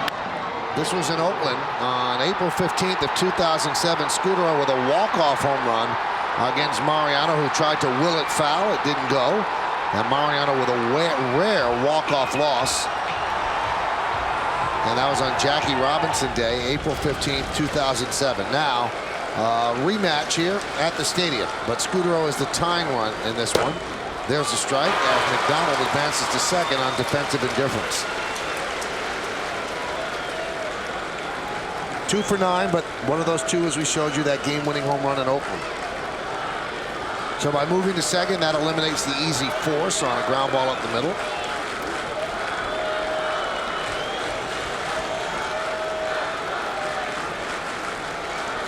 (7-5) Yankees lead the 0-1. Cutter outside. 1-1. Yeah, when Mariano misses, he doesn't miss by much. Cutter just off the outside corner.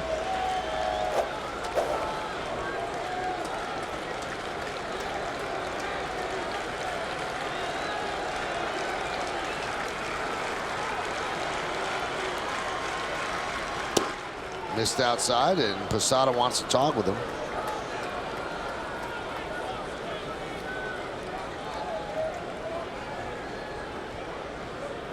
And waiting on deck, the dangerous Aaron Hill, who has 27 home runs.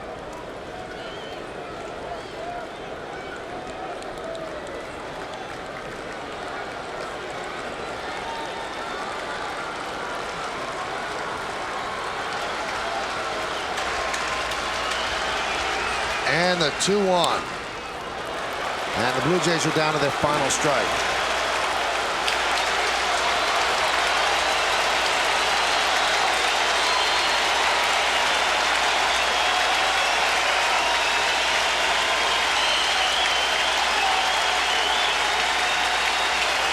The Yankees have won 7 of the last 8, trying to even this series at a game apiece.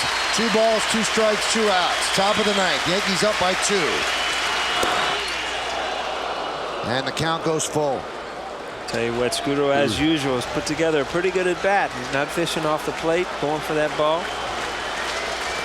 With Mariano's patented cutter, for him to, he's shown that he goes away as he's shown, but he'll lock the guy up. And with the game the way it is, base hit to right or something to the right side is not going to hurt you cutting away. And the 3-2.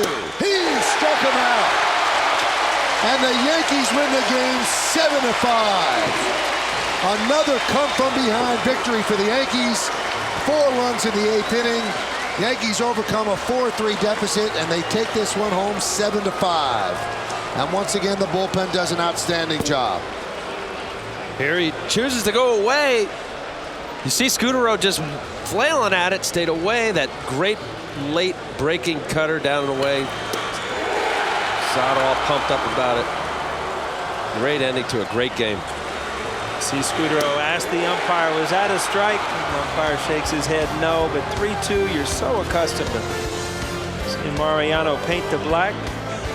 29 straight saves for Mariano without blowing one. Yankees win this one 7-5. We've got so much more to come here on My 9. Got to give out some awards. We'll try to make sense of it all. Another win for the Yankees. A dramatic come-from-behind 7-5 victory over the Jays.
New York Yankees baseball on My 9 is brought to you in part by Honda.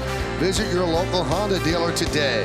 Verizon Fios, over 100 HD channels and the fastest internet. This is Fios. This is big. And by your local Lexus dealer. Well, the Yankees with their 39th come-from-behind victory of the year. And a big reason is our next award. It's time for the drives of the game by your Tri-State Ford dealer. Al, what are the drives of the game? The drives of the game in the bottom of the 8th. Matsui with his 17th home run. At the time, the Yankees are down 4-3. And then back-to-back, Jorge Posada going with his 15th home run, just getting out of the reach of Joe England, putting the Yankees ahead. They ultimately win this ball game 7-5. Those are your 4 drives of the game. We have so much more to come. We have to find out who the player of the game is. We break this one down. Yankees lost last night. They win tonight. The rubber game is the matinee tomorrow.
This is this, and then a big score.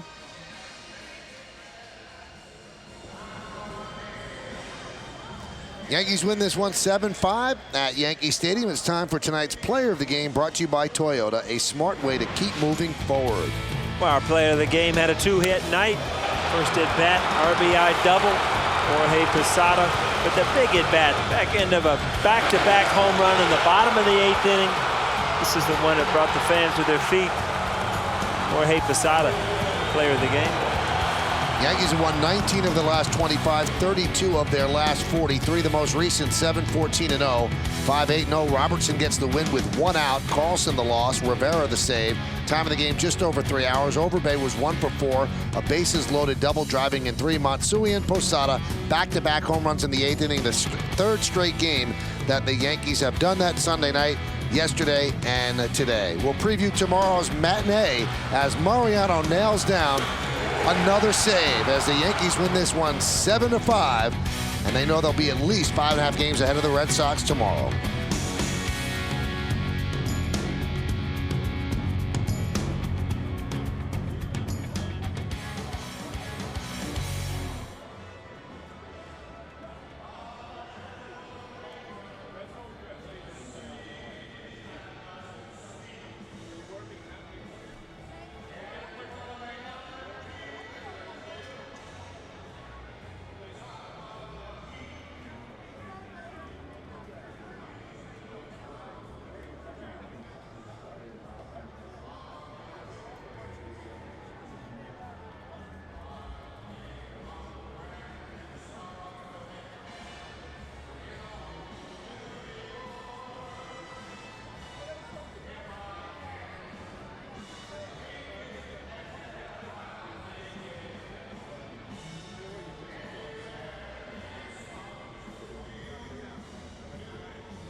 Yankees win 7-5. Red Sox and the Tigers in a rain delay right now. Yankees have a 6-game lead over the Red Sox with a 70-43 record. Tomorrow, A.J. Burnett against Ricky Romero in the rubber game of the series. Coming up next, stay tuned for the Verizon Fios game wrap-up with highlights and analysis of tonight's game. Special thanks to Kevin Smolin, John Moore, Woody Fryman, and Mr. John Filippelli. And for my 9, Lou Leone, Donna Pashota, Al Sharbach, and Edward Harris. Please join us again Tuesday, August 25th for Yankees baseball as the Bombers take on the Texas Rangers right here at Yankee Stadium in the Bronx.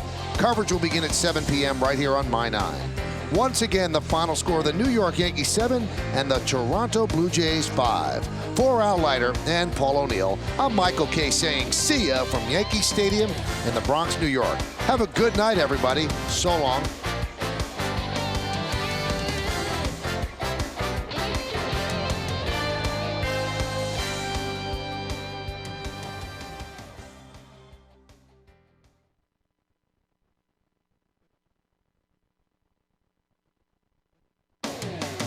You're watching New York Yankees Encore on the Yes Network. Once again, our final score, the Yankees 7 and the Blue Jays 5. Join us again Wednesday for our next Yankees telecast when the Bombers take on the Toronto Blue Jays right here at Yankee Stadium in the Bronx. The coverage will begin at 12:30 p.m. right here on the Yes Network. For Al Leiter and Paul O'Neill, I'm Michael Kay saying see ya from Yankee Stadium in the Bronx, New York. Have a good one, everybody. So long.